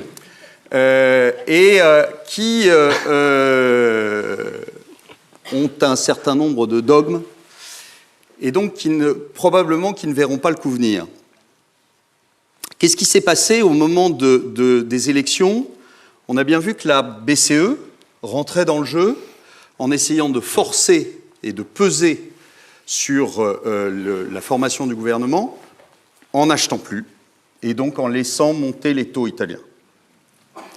Les taux italiens, ils sont montés jusqu'à 3,10, 3,20. Ils ne sont pas loin, là, d'ailleurs. Ils ne sont pas loin. Pourquoi ? Parce que ce soir, on annonce le budget italien. Et que là, on va très probablement commencer à s'envoyer des petits noms d'oiseaux de part et d'autre de la frontière, en expliquant que ce budget est trop déficitaire et que c'est pas bien. Qu'est-ce qui peut se passer ? Il peut se passer qu'il y ait une tension plus forte sur les taux, qu'on se retrouve avec des taux à 4%. Et si jamais on se retrouve avec des taux à 4%, vu le niveau de dette et vu le niveau de dette pourri qu'il y a en Italie, là, il y a un énorme risque sur les banques. Qui dit énorme risque sur les banques dit... risque systémique de contagion. Donc là, voilà. La question qu'il faut se poser, donc là, on est en train de se projeter sur l'année qui vient, c'est que finalement, est-ce que l'Europe, dans son ensemble, à travers ses autorités, essentiellement monétaires, va gérer la situation italienne avec une forme ou une dose de morale, ou de dogme, ou d'idéologie, ou, on va dire, plutôt sur la trajectoire américaine avec un froid pragmatisme. Ce qu'on est en train de dire, c'est que si l'Europe fait le choix, à travers notamment la Banque centrale européenne, de ne pas protéger une partie de ses ressortissants, à savoir les Italiens, d'une hausse des taux d'intérêt qui correspond directement à une attaque spéculative contre les obligations italiennes. Si la Banque centrale européenne ne se met pas en face, c'est-à-dire joue son rôle de premier défenseur d'un des nôtres, concrètement, ça générera des dommages collatéraux qui seront difficilement gérables. Et là, on pourrait être dans une situation de risque systémique, de contagion. Et forcément, si les Italiens constatent que lorsqu'ils sont en difficulté, l'Europe ne les défend pas, on pourrait, ou en tout cas, basculer dans une dimension où il est légitime de s'en détacher. Donc il y a un vrai sujet à regarder. Alors, je suis un peu plus optimiste que toi, au moins jusqu'au deuxième semestre 2019, parce que quand même, depuis 5-6 ans, on n'a plus un Français à la tête de la Banque centrale européenne. On a un Italien qui s'appelle Mario Draghi et qui a quand même fait preuve d'un pragmatisme à l'américaine depuis pas mal de temps. Mais donc, on peut espérer, en tout cas, qu'il y mette suffisamment peu de morale pour comprendre qu'il n'aurait aucun intérêt pour les Européens de laisser tomber l'Italie, parce que la récession italienne, forcément, aurait des effets de contagion sur ses voisins. Et dans un monde déjà tendu, alors vous avez compris, tout à l'heure, on vous a parlé du match, finalement, États-Unis-Chine. Pour l'instant, l'Europe compte les points, parce qu'elle a assez de problèmes en interne à gérer pour justement s'immiscer dans cette discussion internationale. Et ce problème-là, c'est pas un problème, c'est un fait. C'est-à-dire que le choix des Italiens nous met face, finalement, à une vraie question. Est-ce que nous sommes en capacité de gérer la zone euro de manière froide et pragmatique, donc à savoir défendre l'ensemble de ses ressortissants à travers les taux d'intérêt pour éviter que ceux-ci ne montent trop parce que ça met en difficulté tout le monde, ou pas? Si la réponse est négative, de manière évidente, l'Italie ne supportera pas cela. En gros, les ménages italiens sont incapables de supporter des taux qui montent de 1,8% à 10 ans. C'est comme si vous endettez aujourd'hui pour acheter votre maison, 1,8%, et qu'après-demain, vous ne pouvez plus vous endetter à 1,8%, mais à 4 ou 4,5%. Vous comprenez très vite que vous n'allez pas acheter le même prix, que vous n'allez pas consommer de la même manière, que les entreprises ne vont pas investir de la même manière. Alors déjà qu'en Italie, on a peu de potentiel, il est évident que les agents privés italiens, entreprises et ménages seraient dans l'incapacité totale de supporter cette hausse des taux. Et si la Banque centrale européenne ne se met pas en face, je dirais, pour les protéger, il est probable que les Italiens réagissent avec une décision plus brutale finalement qu'un gouvernement hybride qui n'a rien changé jusque-là, et des décisions beaucoup plus conséquentes pour les autres. Donc la vraie question, c'est sommes-nous capables de voir l'économie et la politique monétaire avec la froideur et le pragmatisme nécessaires que les autorités, notamment américaines, dont les autorités américaines font preuve déjà depuis une dizaine d'années. Question. T'en penses quoi? Je veux dire, d'où vient ce subit accès de souverainisme? Non, alors, je ne parle pas, en fait, de la est-ce que c'est la bonne solution ou pas la bonne solution? Non, je ne parle pas de ça. Je te pose une question précise. La question, j'y réponds. C'est-à-dire que tout à l'heure, qui taille une nuée, le serpent le mord, qui creuse un trou, il tombe. C'est qu'aujourd'hui, en fait, on a les conséquences, en fait, simplement de l'expression des populations qui constatent l'inadéquation des modèles tels qu'on les a conçus par le passé, profondément inégalitaires et qu'ils sont devenus de plus en plus aujourd'hui, avec l'évolution de leur propre vie. Et jusqu'à maintenant, d'ailleurs, les Européens en général sont assez légitimistes. Ils sont assez légitimistes. On renverse difficilement, en fait, la table du revers de main. Mais concrètement, face à l'incapacité de nos autorités à véritablement réinventer des modèles pour justement pallier, en fait, les déficits qu'on constate depuis maintenant quelques décennies, et donc de construire des modèles qui sont à nouveau adaptés à ce que sont les gens, eh bien, au début, ils y croient, et progressivement, ils y croient de moins en moins. Et d'ailleurs, souverainisme ou pas, parce que tu as dit le gouvernement hybride, donc italien, c'est un mix des deux. C'est simplement un vote qui traduit une chose, c'est la frustration des populations quant à l'incapacité des autorités telles qu'elles ont géré nos modèles jusque-là de les modifier pour répondre à leurs besoins. Et donc ça peut aller d'un côté comme de l'autre, peu importe.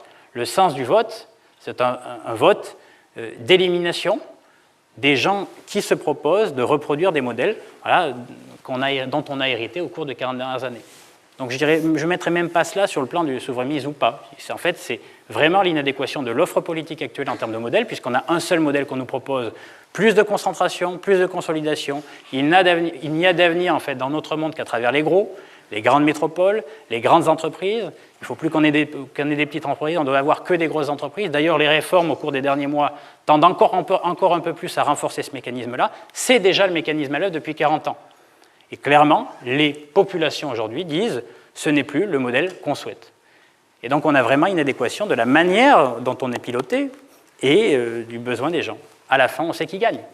D'une manière ou d'une autre, si les autorités ne font pas de progressisme, ne refont pas la loi de 1901, ne refont pas la loi de 1905, ne recréent pas en fait un système coopératif, je ne sais pas les solutions, ne recréent pas en fait une manière de répondre à ce besoin, de moins de gros et probablement un peu plus de petits, s'ils ne sont pas capables de le faire progressivement, les gens voteront pour la rupture.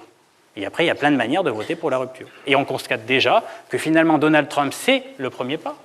L'Italie, c'est le second pas. Mais le sens des votes partout dans les pays riches, hormis au Japon, parce que les Japonais sont un peu spéciaux quand même, voilà, mais un peu entre eux, mais c'est déjà le cas partout. Donc c'est vraiment, en fait, les conséquences de l'inadaptation d'un modèle au regard de notre propre transformation. Donc je n'ai pas répondu. Non, mais comme à ton habitude. Non, je te remercie. On finit sur la France ? On en a déjà parlé, tu veux ? Non, l'heure passe. On a le temps ? Oui. Allez, on prend là. On va finir sur la France. Alors, justement, on a eu un nouveau jeune président. On n'a pas toujours compris ce qu'il racontait, mais on voit bien dans quel sens il va. Donc vers plus de concentration, ça c'est très net, vers plus d'Europe, alors que ce n'est pas le mouvement qu'on sent dans la population. Il a l'air d'en faire une obsession. Je me trompe ? Non. Non, je dirais qu'au moins c'est assez clair. Il est vrai que la vision qui est posée, donc... Petite personnelle, je suis très macronien, je ne sais pas comment il faut le dire, vous avez compris, c'est-à-dire que lorsque l'environnement change, il est évident qu'il faut changer. Et donc cette pulsion réformiste, il faut y souscrire. Personne ne peut aujourd'hui, au regard de ce qu'on vient de dire simplement restons immobiles et reproduisons les pratiques d'antan, elles sont devenues inadaptées. Donc ça, on peut souscrire en fait au postulat de base. La question, une fois qu'on est d'accord là-dessus, et je crois qu'on est tous à peu près d'accord dans cette salle, la question c'est pourquoi faire ? Et c'est là où il faut reprendre finalement la démarche de la reconstruction d'un modèle. Le préalable à la reconstruction du modèle, à partir du moment où on a constaté que c'était nécessaire, c'est la vision. La vision, en fait, qu'on a du monde, et du coup, la place qu'on veut y prendre. Et là, il y a un vrai sujet, il y a un beau sujet politique, et à la limite, Emmanuel Macron a au moins en fait, l'avantage d'être clair dans cette vision-là. Donc pour lui, cette vision du monde, elle passe à travers les groupes. Pour exister dans ce monde-là, il faut qu'on soit puissant, en vrai, et le levier de la puissance, ce sont les gros. Ce sont les gros, c'est-à-dire que ce sont les métropoles, en général, et ce sont des très grosses entreprises au détriment des petits. Et c'est très cohérent. Quand vous regardez les réformes qui sont implémentées depuis le début d'année, par exemple, il se trouve que mon cabinet est au cœur d'un certain nombre de sujets de ce type, c'est très clair. C'est très clair. C'est-à-dire que l'objectif, c'est la consolidation. On supprime un écosystème trop complexe, avec trop de petits, eh bien, on va créer les conditions pour que les petits se rassemblent, ou soient bouffés, ou meurent au profit des gros. Et c'est pareil sur les territoires. Et donc ça, ce qui est intéressant, c'est que finalement, on a un jeune président qui utilise une vision assez proche de celle du XXe siècle, à savoir la reproduction et la continuité d'un modèle qui est déjà nôtre depuis 3 à 4 décennies. Mais quand je dis le nôtre, ce n'est pas le nôtre tout seul, c'est le nôtre partout. C'était celui des États-Unis, c'était celui de l'Allemagne, c'est un petit peu différent, mais celui de tous les pays riches. Donc on a tous fait la même chose. Et c'est là où probablement il y a peut-être un virage manqué, mais c'est dommage, mais après laissons-lui en gros, le loisir de pouvoir évoluer. Ouais, donc, attention, on fait de la projection.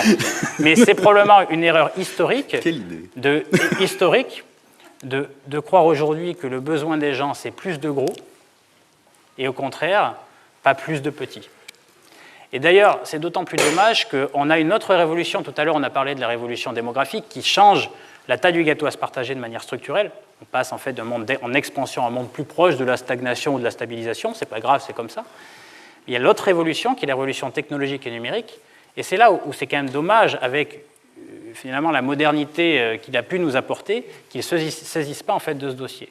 Pour la première fois dans l'histoire, lorsqu'on parle de décentralisation, c'est très actuel. Vous avez vu, notre Premier ministre est intervenu ou intervient donc dans un colloque pour parler justement de décentralisation. Pour la première fois dans l'histoire, on a vraiment les moyens de faire de la décentralisation. On a vraiment les moyens en fait, de se rapprocher de la population à travers des petites unités. Pour la première fois dans l'histoire, on peut faire vivre ensemble l'initiative locale, atomique, tout en ayant une dimension globale grâce à la mise en relation que les technologies permettent. Et au lieu de ça, on fait quoi? On fait les grandes régions. On recrée en France des sous-États sous l'État. C'est un non-sens absolu. L'avenir n'appartient pas aux gros ou n'appartient plus aux gros, elle appartient aux petits mis en réseau et qui deviendront finalement des concurrents des gros actuels. Et c'est là où on aurait pu espérer que Emmanuel Macron saisisse cette chance historique de refaire la France peut-être la lumière du monde, comme tout à l'heure on parlait du 19e, hein, donc le siècle des Lumières. On a cette occasion, on avait cette occasion, on a encore cette occasion-là, de bien comprendre que l'avenir n'appartient pas à la reproduction d'un modèle qui est grosso modo pyramidal, vertical, et qui finalement ne laisse d'espace que pour le gros, et que l'avenir appartient probablement plus aux gens qu'on met ensemble, sur lesquels en fait, qu'on peut suffisamment motiver à travers l'adhésion qu'il va avoir pour le projet que vous allez leur proposer, tout en ayant une dimension globale grâce à la mise en relation que la technologie permet. Tout ce qu'on dit là, ça veut dire qu'une des clés de notre modèle demain, c'est réinventer le système coopératif, tel qu'on l'a fait au début du XXe, à travers nos banques, à travers les coopératives agricoles qui ont été des énormes succès, et simplement en les modernisant au regard de la technologie à disposition. Donc c'est dommage, c'est-à-dire qu'à partir du moment où on est d'accord sur le nécessaire changement, aujourd'hui finalement, les projets qu'on voit finalement ne sont que la reproduction de ce qui se passe en un peu plus fort, je dirais, depuis 40 ans. La deuxième chose, on vous en avait parlé à la fin de la conférence l'année dernière, c'est aussi, mais ça se rejoint, c'est l'hyperspécialisation des pays. C'est-à-dire que vous avez des pays aujourd'hui qui sont monomodèles. Le Japon, tout à l'export. L'Allemagne, qui exporte quoi? Des voitures. Si je fais en très gros. Très gros. Bon. Ça exporte des voitures. Ça exporte un peu de mécanique, mais qui est lié à la voiture, donc ça fait quand même des voitures. Et l'Italie, c'est de la mécanique de précision. C'est de l'hyperspécialisation. Portugal, par exemple, qui, dans les années 60, avait 25% de son PIB qui était de l'agriculture, aujourd'hui, c'est 4. Pas 25, c'est 4. Ça veut dire quoi? Ça veut dire que tout a été remplacé par du tertiaire. Tertiaire, alors c'est bien, si vous voulez, ça marche tant que ça marche. Et puis, quand il y a un problème, et on l'avait vu par exemple au moment du tsunami au Japon, je ne sais pas si vous vous souvenez, vous aviez toutes les chaînes de production de voitures dans le monde qui étaient arrêtées. Pourquoi elles étaient arrêtées? Tout simplement parce qu'il y a un petit composé qui coûtait moins d'$1 à l'achat et qui était fabriqué dans une usine qui, pas de bol, était à côté de Fukushima. Le monde entier s'arrête. Les voitures s'entassent sur les parkings. Mais il n'y en a pas une qui sort et qui est finie. Et ça, c'est gravissime. C'est gravissime, pourquoi? Parce qu'on a des pays aujourd'hui qui n'ont aucun relais dans leur croissance, dans leur développement, parce qu'elles se sont spécialisées et qu'aujourd'hui, si jamais il y a un pépin quelque part, si jamais il y a un grain de sable, eh bien ces sociétés-là s'arrêtent. Ce que tu dis finalement, c'est vraiment l'héritage de ton métier, de notre métier, celui finalement de dire que la première gestion du risque, c'est la diversification. c'est vrai dans le monde financier, c'est vrai dans le monde patrimonial, c'est aussi vrai dans le monde économique. Parce que, attention, là aussi, c'est quel laps de temps on prend comme référence. L'hyperspécialisation, c'est très efficace à un moment donné, mais il ne faut pas nier le risque associé, et lorsque ça se retourne, comment vous survivez. Donc la question, c'est est-ce que la croissance que vous arrivez à collecter grâce à cela, n'allez-vous pas la rendre, je dirais, dans des proportions encore plus importantes si jamais les règles du jeu changent? Et ce que tu dis, c'est finalement très porteur d'espoir. Tout à l'heure, on a dit quoi? On a dit que la deuxième lame ou la troisième lame, le troisième étage de la fusée américaine, ça va être probablement tapé sur les grands conglomérats, Apple ou autres. Donc je ne sais pas si tu l'as sur toi, mais où est ton téléphone?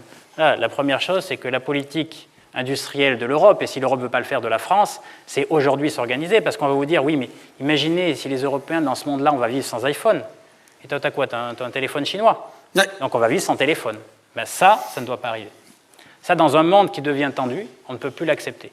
Et l'Europe a déjà été capable de le faire, Airbus, il y a tout un tas de réussites industrielles et économiques qui nous ont permis de construire des champions qui nous rendent autonomes par rapport aux autres.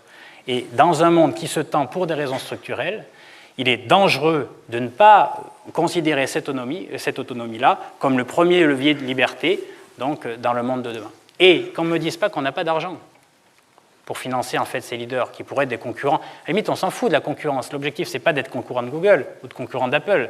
Ça va être simplement que notre territoire et nos ressortissants puissent continuer de vivre si jamais les règles du jeu changent de manière brutale et empêchent de consommer comme par le passé. Et qu'on ne nous dise pas qu'on n'a pas d'argent, on a investi entre 1 500 et 2 000 milliards d'euros, donc sous forme de quantitative easing, c'est-à-dire la Banque centrale européenne est descendue dans la cave à imprimer 1 500 à 2 000 milliards d'euros depuis combien? Depuis 2014 pour racheter des obligations d'État. On peut très bien faire une ligne de crédit qui permette d'avoir les fonds à des entreprises européennes ou françaises pour fabriquer un équivalent, alors peut-être moins joli, avec un moins beau logo, mais un équivalent tout de même, un équivalent à Google, un équivalent à Amazon. Dans ce monde-là, en fait, on peut et on doit considérer au niveau européen à minima d'avoir une solution de substitution à aujourd'hui des fournisseurs qui, in fine, ne sont pas sous notre coupe, peuvent prendre des décisions brutales du jour au lendemain contre lesquelles vous n'aurez aucun moyen de lutter. Donc ça aussi, c'est un élément sur lequel il faut vraiment travailler, c'est qu'on pose des diagnostics assez sévères, je vous concède, mais tout est possible, on peut tout réinventer. Le seul danger, ça serait simplement imaginer que les solutions du passé puissent être à nouveau la solution. Elles ont montré leur inefficacité, et là, il faut faire preuve d'innovation et bien comprendre que l'autonomie, finalement, de nos territoires, après la question de l'échelle, à savoir est-ce que c'est l'Auvergne, est-ce que c'est la France, est-ce que c'est l'Europe, c'est un choix politique, c'est un choix qui vous appartient. Mais en tout cas, considérer que la simple reproduction d'un modèle hérité du passé sera la solution, ça ne marchera pas. On s'arrête là, on leur donne la parole très rapidement. Non, on donne la parole directement à... Très bien. Allez, merci beaucoup pour votre attention. Et voilà. On va passer de l'économie à la géopolitique.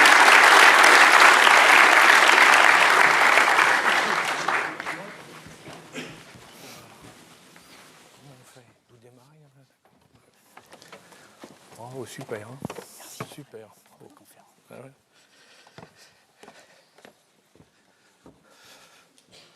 Je vais me mettre au milieu aussi. Bonsoir à tous. Je crois qu'on va faire un peu différemment, parce que d'abord, moi, je suis tout seul. Donc, on va faire quand même un dialogue. Donc, je vais demander à un ami qui est là de pouvoir relancer ou poser des questions, puis ça me permettra de démarrer, de répondre, pour essayer de continuer dans un domaine un peu différent, mais aussi peut-être aussi un peu dans ce domaine-là aussi. Bonsoir. Oui, sachant qu'en attendant qu'il règle son micro, moi, ce que je voudrais dire, c'est que d'abord, je partage à 98% ce que j'ai entendu. Donc, si vous voulez, sur ça, avec juste un point que je voudrais quand même mentionner, mais qui d'ailleurs, je pense qu'ils seront d'accord, c'est qu'il ne faut surtout pas oublier que le XXIe siècle, nous sommes rentrés dans l'ère du numérique et que le numérique amène à l'individualisation. Le numérique tue le groupe, puisque chacun est capable d'avoir les informations et va les avoir de plus en plus, les traiter et les utiliser. C'est pour ça que, d'ailleurs, je rejoins par contre dans cette voie-là ce qui a été dit tout à l'heure, à savoir que penser que l'avenir est réservé aux gros et tout mettre sur les gros, c'est aller exactement en sens contraire par rapport à ce qui va se passer. avec toutes les conséquences que ça peut avoir. Alain Juillet, bonsoir. Bonsoir, oui. Je vous interviewe pour la chaîne YouTube Seekerview en partenariat avec l'École de guerre. Est-ce que vous pouvez nous rappeler succinctement qui vous êtes pour nos internautes et ceux de la salle? Moi, ça a été dit tout à l'heure. Hein. Moi, j'ai commencé ma carrière comme militaire, comme officier dans les unités parachutistes puis au service action. Ensuite, j'ai quitté l'armée. Je suis rentré dans les entreprises, à l'international, et puis j'ai fait pas mal de choses. Et puis j'ai terminé en dirigeant un certain nombre d'entreprises françaises et étrangères, jusqu'au moment où l'État m'a redemandé de venir travailler pour lui, comme directeur du renseignement à la DGSE, puis ensuite comme patron de l'intelligence économique pendant pas mal d'années. Et puis maintenant, je continue à faire pas mal de choses un peu partout, en France, à l'étranger. Et là, vous voyez, par exemple, j'arrive de Washington, on avait une réunion hier, depuis 48 heures, avec des 20 Français et 20 Américains, sur justement les problèmes de cybersécurité et sur comment on va s'y prendre pour faire face non seulement aux problèmes de cybersécurité, mais derrière à toute cette politique de fake news qui se développe dans tous les coins du monde, mais qui devient de plus en plus difficile à séparer de la réalité. Alors, ce soir, le thème, c'est l'état du monde. Vous parlez de fake news. Qu'est-ce que vous avez pu aborder avec vos collègues américains plus en détail? Est-ce que vous avez entendu parler du rapport français fait par le CAPS concernant la propagande russe? Tout à fait. D'ailleurs, on l'avait, on avait amené le rapport. Hein. Donc il est fort bien fait. Ce qui est intéressant sur le point des fake news aux États-Unis, c'est qu'ils sont aujourd'hui absolument obsédés par... Enfin, les démocrates, il faut préciser. Les démocrates américains sont obsédés parce qu'ils ont perdu la bataille de l'élection présidentielle et ils sont convaincus que c'est à cause de fausses nouvelles qui ont été données par les Russes. Et donc les fameuses fake news. Et là, je crois qu'il faut tout de suite, là aussi, il faut ramener mettre les pieds dans la réalité. La réalité, c'est que et là on a tous les sondages, les mesures ont été faites là-dessus, quelle est l'information divulguée par les Russes qui a plombé véritablement la candidature d'Hillary Clinton? C'est la publication des échanges mails et Twitter et Facebook, entre Hillary Clinton et son directeur de campagne. Donc ce sont des faits réels. Mais des faits réels qui ne devaient pas être publiés. Parce que dans ces faits réels, elle dit ce qu'elle pense qui n'a rien à voir avec ce qu'elle dit durant la campagne. Et c'est ça qui a posé le problème. Ce qui fait qu'ils en veulent à mort aux Russes en disant « les Russes ont envoyé des fake news », mais en réalité les Russes, ils ont fait de l'interception, c'est vrai, ils ont piqué des fichiers, mais ils n'ont fait que reproduire la vérité. Et alors là, est-ce que c'est une fake news ou pas? Et j'en profite pour vous dire ça, parce que lorsqu'on a parlé en France d'une loi sur les fake news, vous savez, lorsqu'on a parlé en France d'une loi sur les fake news, on a dit « ah, c'est épouvantable, les fake news... » Non. Il faut savoir ce que c'est qu'une fake news. Les vraies fake news, les bonnes aujourd'hui, c'est une vérité qu'on ne doit pas savoir et qu'on vous balance en pleine figure. Celle-là, elle est imparable. Et pourtant, on le voit bien, il y a une tendance générale à le faire, quand on peut, bien entendu, quand on a les moyens. Alors il y a un deuxième type de fake news, c'est ce qui se passe dans les opérations qui peuvent être menées au niveau politique ou au niveau militaire, par exemple, au niveau... Oui. Quand on voit, par exemple, quand on va faire des opérations où on fait une opération et on a besoin de mettre un accompagnement. Je vous rappelle, le plus beau coup quand même de fake news, ça a été quand même la guerre en Irak, la première guerre d'Irak, où les Américains ont balancé au monde entier, même à la deuxième guerre d'Irak d'ailleurs, les Américains ont balancé au monde entier que Saddam Hussein était en train de faire la bombe atomique. Et que le monde entier, à part nous, heureusement, il y a quand même un pays qui a résisté, c'est normal, c'est Astérix, mais à part nous, les autres, la plupart des pays du monde y ont cru. Et même encore aujourd'hui, moi j'ai vu encore, notamment aux États-Unis, dans la zone des États-Unis, l'Amérique profonde qui soutient Trump actuellement, alors à 90%, eh bien, quand vous leur parlez de la guerre d'Irak, ils disent on a bien fait, il allait avoir la bombe atomique et il fallait arrêter ça. Aujourd'hui encore. Alors que tout le monde sait que ça a été une invention, une fake news, lancée par les Américains pour faire passer l'idée d'une guerre juste, alors que ce n'était pas une guerre juste du tout, puisque c'était une guerre pétrolière. Je vous coupe. C'était les Russes ou Wikileaks pour les fuites du DNC? Ah, les Russes, pour Wikileaks? C'était Wikileaks ou les Russes pour les fuites concernant la campagne d'Hillary Clinton? Non, ça a été les Russes qui ont balancé le plus. Alors Wikileaks en a rajouté. Mais comme maintenant Wikileaks est très suspecté d'avoir des relations, alors certains vous diront avec les Chinois, d'autres avec les Russes, enfin, pas avec tout le monde. Mais en réalité, c'est bel et bien. Il y a eu l'Institut de fake news, enfin l'Institut qui est à Saint-Pétersbourg, qui est un institut spécialisé et qui a sorti l'information. Et autre question, vous êtes allé à Washington avec le rapport du CAPS, oui. Plus de 200 pages. On ne fait aucunement mention de cette fake news, de la guerre en Irak et de la propagande de guerre sur le territoire français. Oui, mais c'est vrai que mais vous savez, sur les fake news, il y a tellement de choses à dire. Regardez la guerre en Syrie aujourd'hui. La guerre en Syrie, il faudrait écrire les fake news et la guerre en Syrie. Quand on voit l'exploitation qui est faite par des gens qui sont très bons, de tous les côtés, pour être honnête, quand on voit l'exploitation qui est faite pour justement faire pousser les lecteurs ou les auditeurs ou les spectateurs dans un sens ou dans un autre, on voit bien qu'en définitive, les gens se font manipuler, mais pratiquement inconsciemment. Là, il y a dans l'auditoire, il y a pas mal de militaires.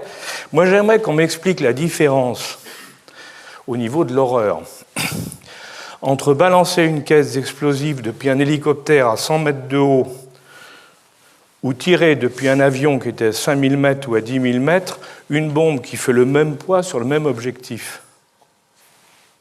Expliquez-moi pourquoi l'un est inacceptable, selon les médias, et l'autre est normal. On voit bien que nous sommes dans une manipulation de l'information. On joue sur l'émotionnel, et on va vous présenter quelque chose qui, après tout, dans le cadre de la guerre banale, on va le présenter comme une horreur. Regardez ce qui se passe avec le chimique. C'est très intéressant ce qui se passe avec le chimique. Quand les Syriens et les Russes ont décidé, avec les Iraniens, d'essayer de régler le problème d'Iblid, de la zone d'Iblid, qui est la dernière grande zone tenue par les rebelles, incluant les djihadistes et les autres. Bon, qu'est-ce qui s'est passé? Eh bien, immédiatement, une fois que les Syriens et les Russes ont annoncé qu'ils allaient attaquer, enfin du moins, ils allaient essayer de régler le problème d'Iblid, les Américains tout de suite ont dit « Attention, s'il y a attaque chimique, on va intervenir ». Et aujourd'hui, les Russes sont en train de sortir depuis 3 jours des informations pour montrer comment, effectivement, il y a des groupes qui sont en train de préparer des informations pour faire croire à une attaque chimique. Parce que c'est devenu maintenant un enjeu stratégique, puisqu'on sait très bien qu'une attaque chimique, ça horrifie tout le monde avec raison et c'est inacceptable. En plus, les lois, il y a quand même heureusement des lois qu'il faut respecter. Donc c'est inacceptable.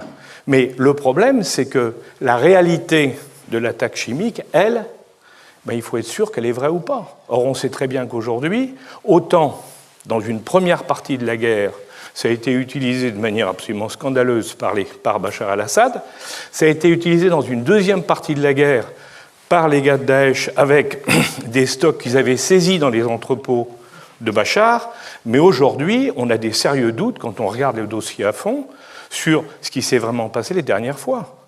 Regardez la commission de l'ONU qui a fait celle de l'AUR, c'est les commissions qui ont été étudiées ce qui s'est passé sur le dernier bombardement chimique en Syrie, ils n'ont rien trouvé.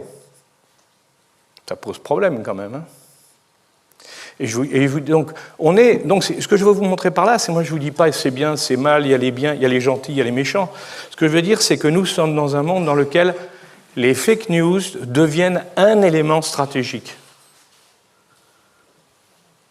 Des opérations d'influence, si vous voulez, qui vont servir d'un côté ou de l'autre. Et donc, s'il y en a un qui en balance une, l'autre va monter un contre-feu. Donc, et là, ça fait partie, à ce moment-là, de la guerre hybride, ce qu'on appelle la guerre hybride.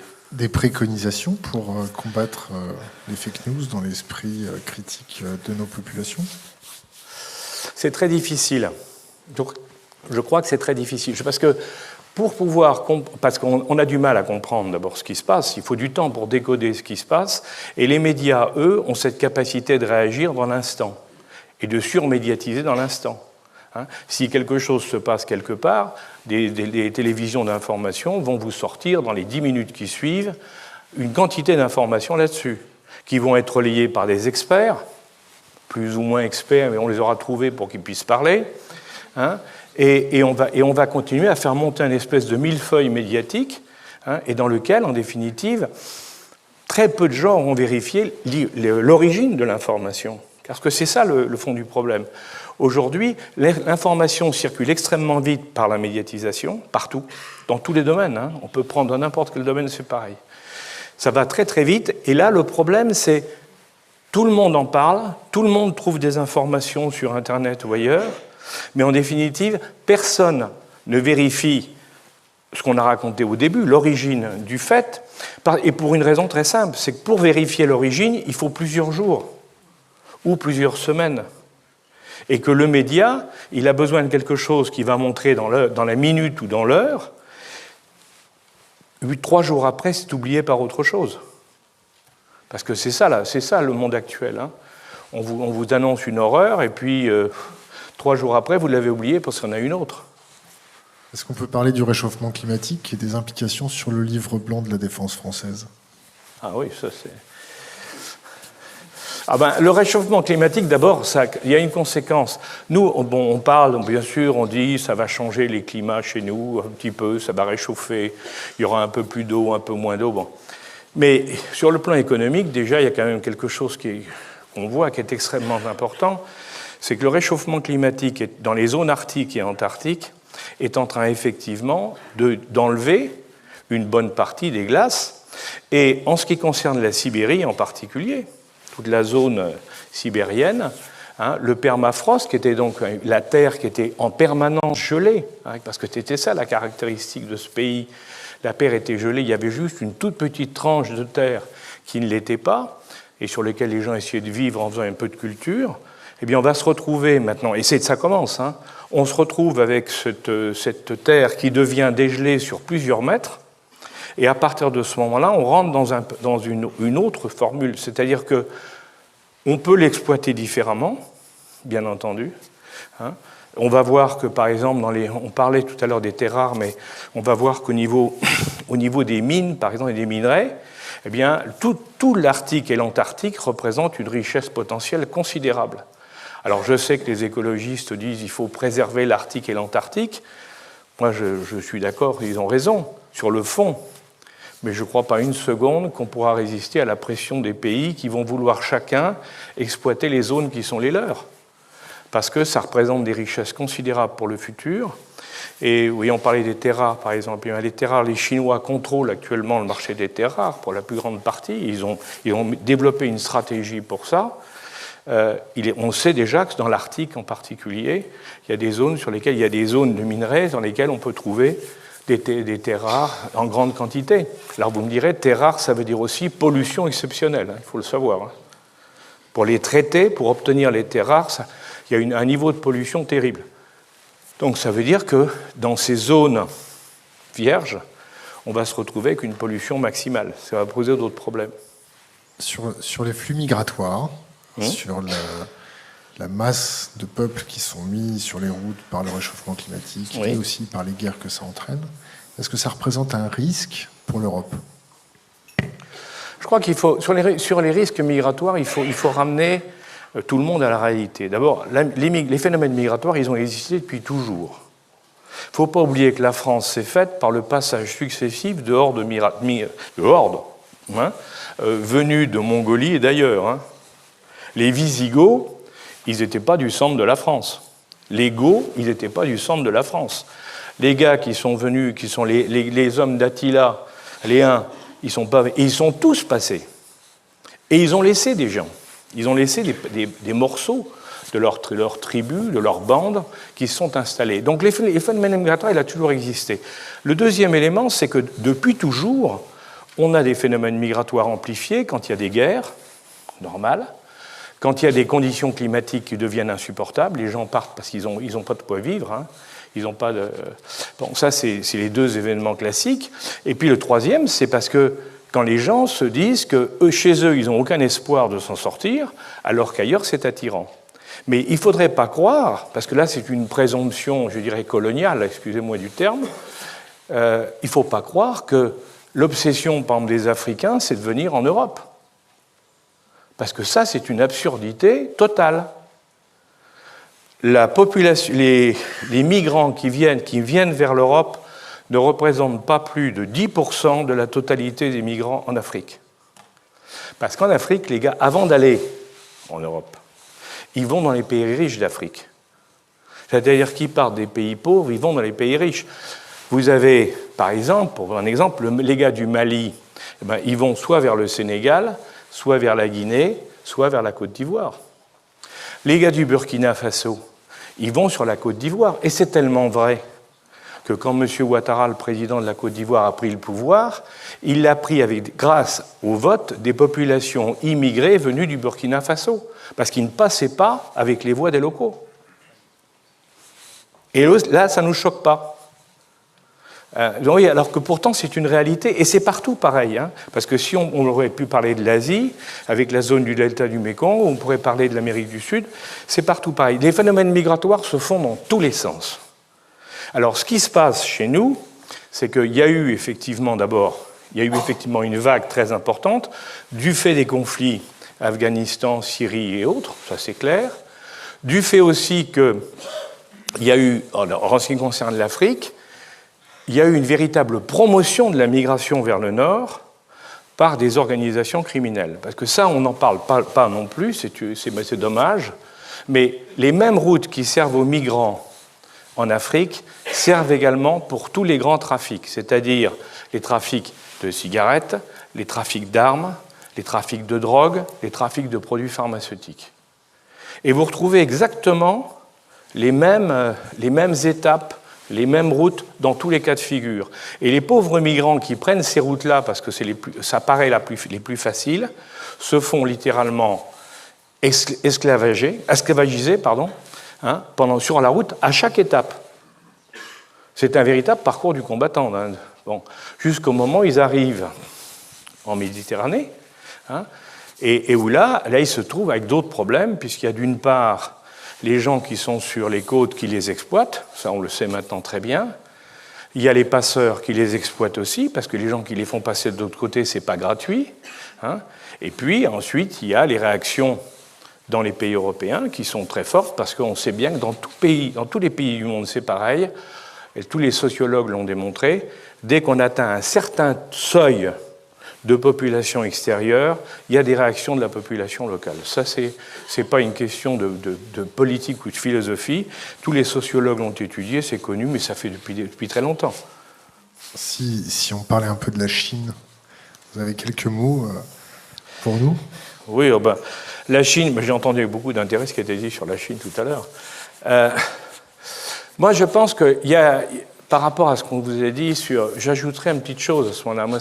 C'est que les Chinois, ils ont parfaitement compris comment était l'Amérique.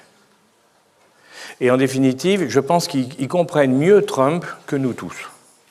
Ça, c'est clair. Les Chinois, qu'est-ce qu'ils ont fait? Ils ont fait une analyse. Je ne vous parle pas, moi, des 3 bons en avant, de Deng Xiaoping, avec toutes les évolutions, les 40 ans durant lesquels ils sont restés sur la même stratégie, ce qui explique pourquoi ils en sont là maintenant. Mais ce qui est intéressant, c'est pas ça. Ce qui est intéressant, c'est de voir la conception chinoise du futur. Pour les Chinois, ils ont été le plus grand pays du monde jusqu'au moment où les Anglais ont voulu leur mettre de l'opium, ont imposé l'opium, la consommation d'opium aux gens de chez eux. Il ne faut pas l'oublier, c'est les Anglais qui l'ont introduit depuis l'Inde en se battant contre les Chinois, et ce qui a mis en l'air l'Empire chinois. On y a contribué après, les Français aussi. Hein. Mais bon, ils n'ont jamais oublié qu'ils étaient, jusque dans les années 1700 et quelques, les plus puissants au monde. Et ils disent, on va y revenir. Ça, c'est très clair. Et là, ils ont fait l'analyse suivante. Ils ont dit, nous, je ne parle pas de la partie, je dirais, industrielle, ça a été évoqué, c'est pas ça. Moi, ce que je veux dire, c'est pour montrer la mentalité. Au point de vue militaire, en 1998, il y a un livre qui s'appelle « La guerre sans limite » qui a été écrit par 2 colonels chinois, qui est essentiel pour comprendre la stratégie chinoise et qui vous éclaire sur beaucoup de choses.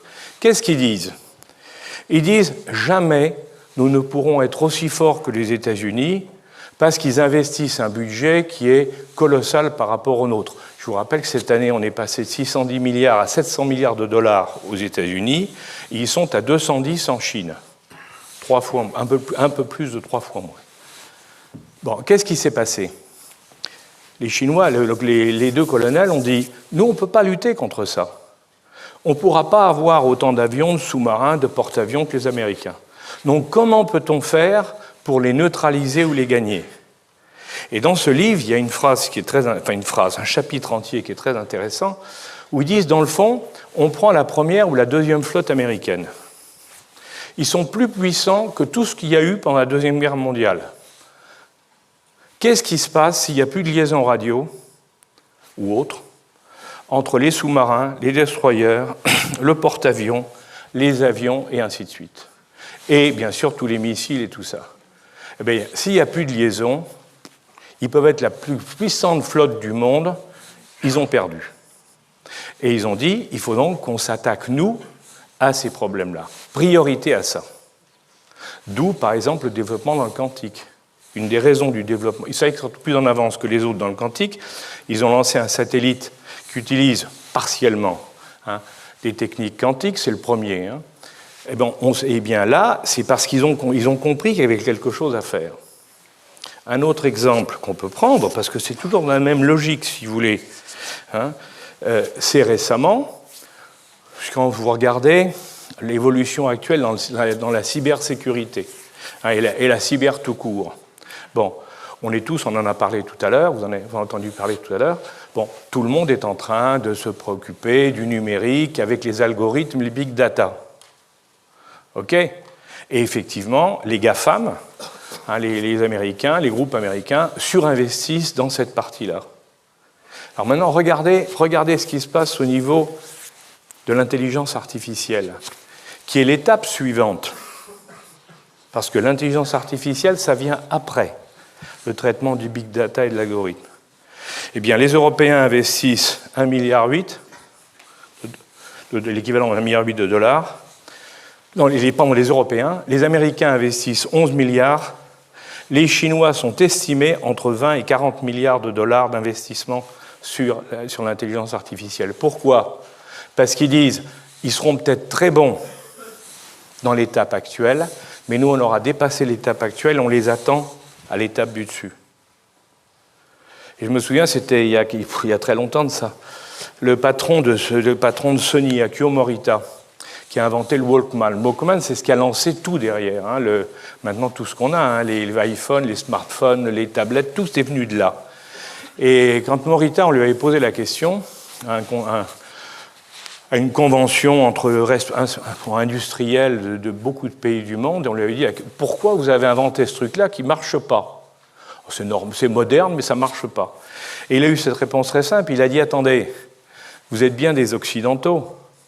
Vous regardez aujourd'hui. Moi, toutes les études que j'ai fait faire montrent que dans des 10 à 15 ans qui viennent, tout le monde aura besoin de ce type d'outils. Et au fur et à mesure où ils vont avoir besoin de ce type d'outils, ils viendront vers moi. Je vais gagner sans combat, cher Sun Tzu, je vais gagner sans combat la bataille du futur. » Et c'est vrai. Et c'est vrai que pendant un certain nombre d'années, les Japonais ont dominé complètement cette partie technique. On est exactement dans cette philosophie-là. Je vous renvoie sur la Russie. Qu'est-ce qu'on peut dire sur la Russie en ce moment? La Russie, je pense que c'est très intéressant ce qui se passe, parce que là aussi, les Russes, là aussi, c'est des fake news, parce que quand on regarde, on nous dit la Russie, l'ennemi. Enfin, moi, on ne parlait pas que les Américains hier. Quand ils vous disent la Russie, c'est l'ennemi, on les attendait. 700 milliards d'un côté d'investissement militaire, de l'autre 65 milliards. De qui on se fout? Est-ce que vous pensez que celui qui est 10 fois plus petit que l'autre a la moindre chance de gagner dans le long terme? Donc, il faut ramener les choses à la réalité. Seulement, là aussi, ils ont fait un peu comme les Chinois. Qu'est-ce qu'ils ont fait, les Russes? Ils ont dit on ne peut pas se battre partout. Ils ont abandonné, c'est pour la spécialisation que vous évoquiez tout à l'heure, ils ont abandonné un certain nombre de domaines qui les intéressent. Puis on dit non, on ne va pas se développer là-dessus. Parce que ce n'est pas des domaines dans lesquels on peut vraiment devenir leader. Et par contre, ils ont développé juste certains aspects qui leur permettent là d'être très performants. Regardez les S-400, hein, les missiles S-400. Bon, jusqu'à nouvel ordre, on ne sait pas comment faire pour les neutraliser. Ils en ont trouvé un truc. Il y a eu, il y a quelques mois, d'après ce qui se dit, moi je ne suis pas, mais d'après ce qui c'est dit dans les journaux américains, un navire américain en Méditerranée a vu arriver 2 Sukhoi qui n'avaient pas été repérés. C'est-à-dire qu'ils avaient atteint une furtivité absolue. Là encore, il y a des trucs. Quand vous voyez les missiles de croisière, eux, ils en sont aux missiles hypersoniques. Nous, on ne sait pas faire, on ne sait pas répondre. Donc, parce que nos engins de défense contre des missiles de croisière, nos missiles de défense ne sont pas prêts à traiter, pour le moment en tout cas, des missiles hypersoniques. Donc on voit bien que dans chaque domaine, ils ont mis en place quelques techniques particulières sur lesquelles ils sont très en avance par rapport aux autres. Et à partir de ce moment-là, eh bien, c'est là-dessus qu'ils vont... Ils sont pas très bons, les Russes, hein. Les troupes russes ne sont pas formidables, loin de là, hein, il ne faut pas croire. Hein. Mais par contre, ils se sont créés quelques points forts et ils vont exploiter ces points forts.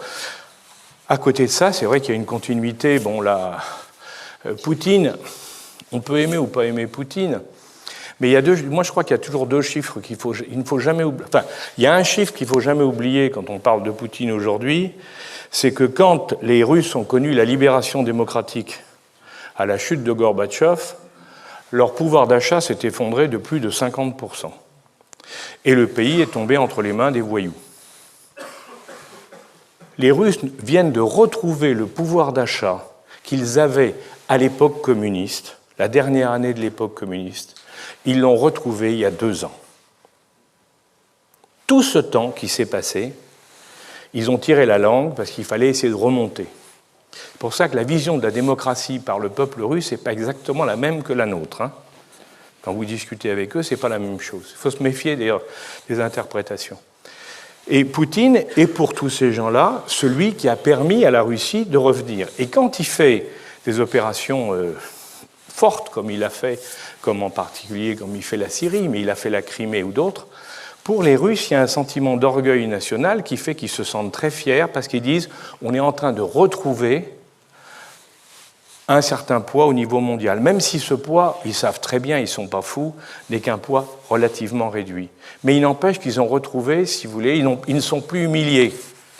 Alors que c'est un peuple, qui est pourtant un peuple qui n'aime pas ça, les Slaves, ils n'aiment pas ça, mais qui a été humilié pendant des années, et ça, on ne l'a pas forcément compris. Alors moi, j'ajouterais une chose, ça c'est un commentaire personnel, c'est que je pense que Poutine, dans les années 2000-2002, au départ, Poutine voulait s'associer aux Européens.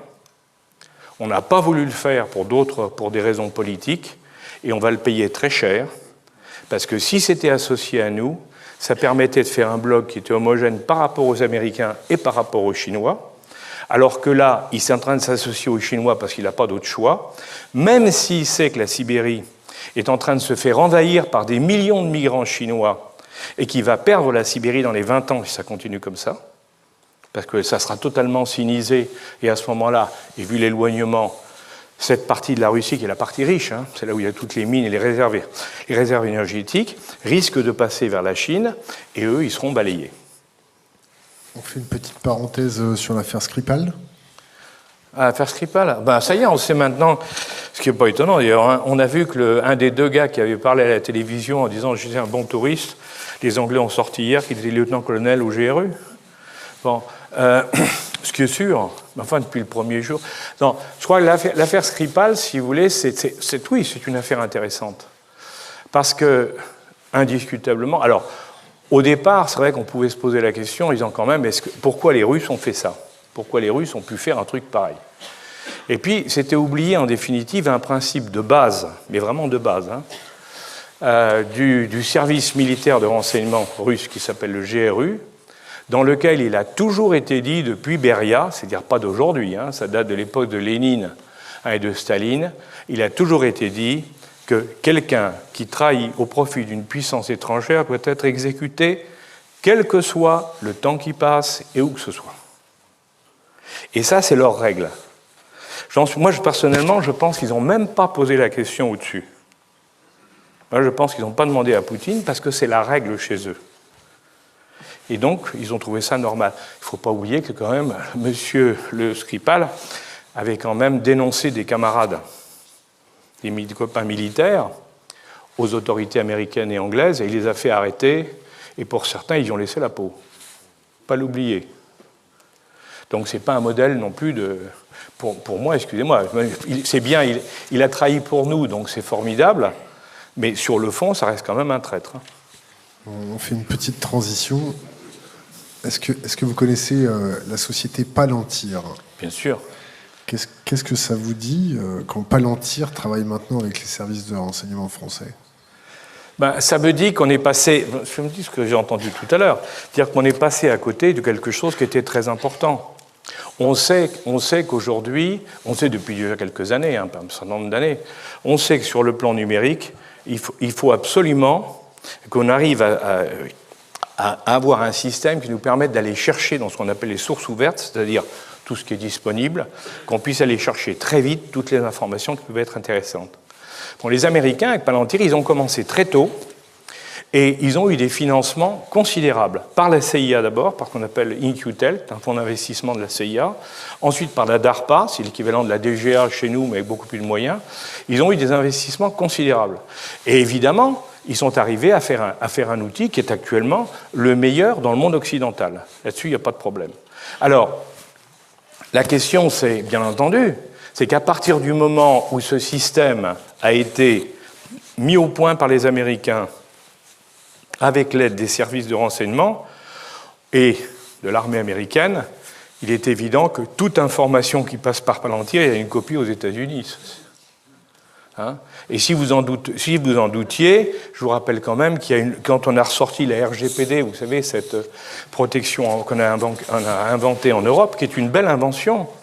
Mais qu'est-ce qu'ont fait les Américains 2 mois après? Ils ont sorti une autre loi qui s'appelle le Cloud Act, qui autorise l'État américain, qui oblige tout citoyen américain, toute entreprise ou toute personne qui est d'une manière ou d'une autre, directement ou indirectement liée avec les Américains, eh bien, à fournir toutes les informations qu'il a, et on peut de l'autre côté aussi aller lui chercher toutes les informations qu'il détient pour que les États-Unis puissent regarder ce qui se passe. C'est-à-dire, si vous voulez, c'est un système généralisé où on peut tout savoir. Bon. Alors, bien sûr, c'est réservé aux citoyens américains et à tout ce qui se passe autour. Mais le dollar, l'utilisation du dollar est une des raisons qui permet d'aller chercher ce qui se passe. Donc, donc vous voyez bien. Donc, chez eux, c'est normal. C'est bien ça qu'il faut voir. Chez nous, il y a des règles, parce que c'est des règles de liberté, de démocratie, de protection de la vie privée, il y a plein de choses. Mais chez eux, le problème n'est pas vu du tout de la même manière. Alors, donc, on sait très bien que Palantir, les informations. Pour ce qui concerne la DGSI, puisque c'est ça le truc, hein, la DGSI a pris Palantir et le directeur général, M. Calvar, l'a très bien expliqué. Il a dit « Je prends Palantir parce que je n'ai rien entre les mains au niveau européen actuellement, et pour avoir quelque chose, il faudra 5 ans. Et moi, pendant 5 ans, je ne peux pas être sans information pour lutter contre le terrorisme et pour lutter contre le reste. » Donc, la messe était dite, hein, malheureusement. Le fait que ce soit l'ancien patron d'Airbus qui se retrouve à la tête de Palantir. Vous savez ça déjà? Ça change quelque chose, non? Comment il s'appelle? Brégier, non? Comment il s'appelle? Brégier. Oui. C'est bien que vous sachiez ça. Ça a sorti cette nuit. C'est bien. Hein? Ah ouais. Oui, effectivement, le numéro 2 d'Airbus vient de rentrer chez Palantir comme patron Europe. Alors, ceci dit, ce n'est pas le premier des grands chefs d'entreprise français ou des hauts fonctionnaires à basculer chez les Américains. Hein. Mais alors, c'est tout le problème. Nos Américains sont nos alliés, les Américains sont nos amis, donc après tout, pourquoi pas. Mais comme disait si bien Churchill, un pays n'a pas d'amis. Il n'a que des partenaires et des opposants. Vous parlez des États-Unis comme notre partenaire, ou peut-être oui, comme tous les autres. Est-ce que nous, Français, est-ce qu'on peut encore critiquer les États-Unis? Est-ce que notre parole est libre? Non, je crois qu'on peut. Dans les États-Unis, vous pouvez.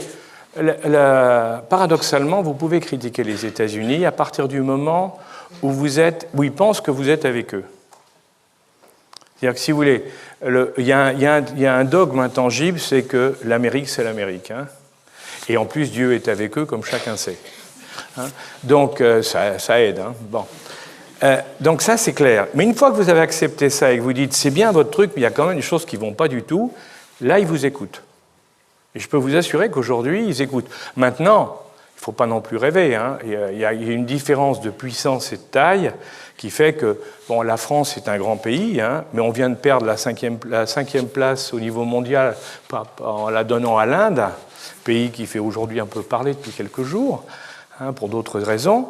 Ça veut dire qu'on est en train de perdre position. On n'est plus, c'est ça qui est la réalité. Là, c'est que la France, quoi qu'on fasse, et quoi quels que soient les calculs, les extrapolations pour le futur, la France, dans 2030, ne sera plus dans les 10 premières puissances mondiales. On va être passé par le Brésil, entre autres, et par l'Indonésie, par exemple. On arrive à la fin. Alors, d'habitude, vous connaissez notre dernière question pour les jeunes générations, c'est laisser un conseil pour les jeunes générations. Là, c'est plutôt laisser un conseil pour la France. Ouf. 5 conseils, je ne serais pas assez prétentieux pour donner 5 conseils à la France. Non, ce que je pense, c'est qu'il n'y a pas de solution désespérée, d'abord. Et que le pessimisme français traditionnel est quelque chose de désastreux, parce que quand on se compare, on n'est peut-être pas très bon, mais quand on se compare aux autres, on est quand même bien meilleur. Hein? Donc, il ne faut pas avoir de complexe. Et je crois que dans tous les domaines, on a de vraies capacités. Simplement, le problème que nous avons, c'est que il faut, pour avoir ces capacités, il faut qu'on les encourage. Donc il faut, à côté de la reconnaissance de ces capacités, il faut aussi avoir une politique, là c'est de la politique dans le bon sens du terme, hein, la vie de la cité, eh bien, il faut avoir une politique qui fait qu'on va aider justement la France dans ces domaines où elle a la possibilité de faire des différences. Et nous avons... Regardez les mathématiciens, on peut dire ce qu'on voudra, mais en mathématiques, aujourd'hui, quand vous allez en Chine ou aux États-Unis, ils vous parlent tous des Français. Et ils achètent les Français à prix d'or. Hein. Bon, pour un Cédric Villani qui reste en France, mais vous en avez 10 qui partent. Et ils ne partent pas qu'aux États-Unis. Hein. Ils vont partout parce qu'on leur propose des choses formidables, des laboratoires magnifiques et autres. Donc, il y a de ce côté-là, oui, il faut qu'on ait de la formation, il faut qu'on encourage dans les domaines qui sont les domaines lesquels on peut s'en sortir. Le troisième, c'est qu'il faut avoir une politique cohérente dans la durée. Parce que le problème de la France, c'est que tous les 5 ans, on change de politique. Alors, c'est bien gentil, mais et sur le fond? Quand vous voyez les Chinois, Deng Xiaoping qui dit, à la fin de Mao Tse-tung, il dit voilà comment on va faire, et que 40 ans après, ils n'ont pas changé, ils sont sur la même ligne, là, vous vous dites qu'il y a une cohérence, il y a une légitimité. Nous, ce n'est pas le cas. En définitive, moi, ma conviction, plus que des conseils, si vous voulez, c'est de dire il faut, d'un côté, le numérique nous pousse à l'individualisation, ça c'est clair, avec toutes les conséquences que ça peut avoir sur la société. Mais il y a un deuxième volet, c'est que si on veut être vraiment fort dans le monde actuel, il faut qu'on abandonne cette logique de l'instant, qui est la caractéristique des Occidentaux, pour aller dans une logique de vision à moyen et long terme, en la suivant, c'est-à-dire en la respectant. Hein. Trump, il fait de la surréaction, ça marche, et comme ça a été justement dit, mais dans 10 ans, dans 20 ans, on verra les résultats. Pour le moment, ça fonctionne. Dans 10 ou 20 ans, on verra. Les Chinois, quand ils ont dit on va basculer du marché extérieur, enfin, on va basculer de l'exportation vers le marché intérieur, parce que maintenant, on a un niveau de vie en Chine qui est suffisant pour faire marcher le marché intérieur, pour faire fonctionner le marché intérieur. Quand ils ont fait ça, eh bien, ils ont créé une dynamique. Entre parenthèses, elle répondait par avance à ce que fait Trump aujourd'hui. Quand ensuite ils disent, pour repartir vers l'international, on fait les routes de la soie, la route maritime et les 2 routes terrestres. Bon, pourquoi on fait ces routes-là? C'est parce que méthodiquement, progressivement, en construisant des ports, en construisant des antennes, on va peu à peu aller vers l'Europe. Ils ont déjà désigné leur cible, hein, et on va aller vers l'Afrique. Donc en définitive, mais eux, ils ont le temps pour eux. Et nous, le problème, c'est qu'on ne veut pas se donner le temps. On veut réagir tout de suite, ça coûte plus cher, et l'expérience montre que c'est moins efficace. Alain Juillet, merci. Merci à vous.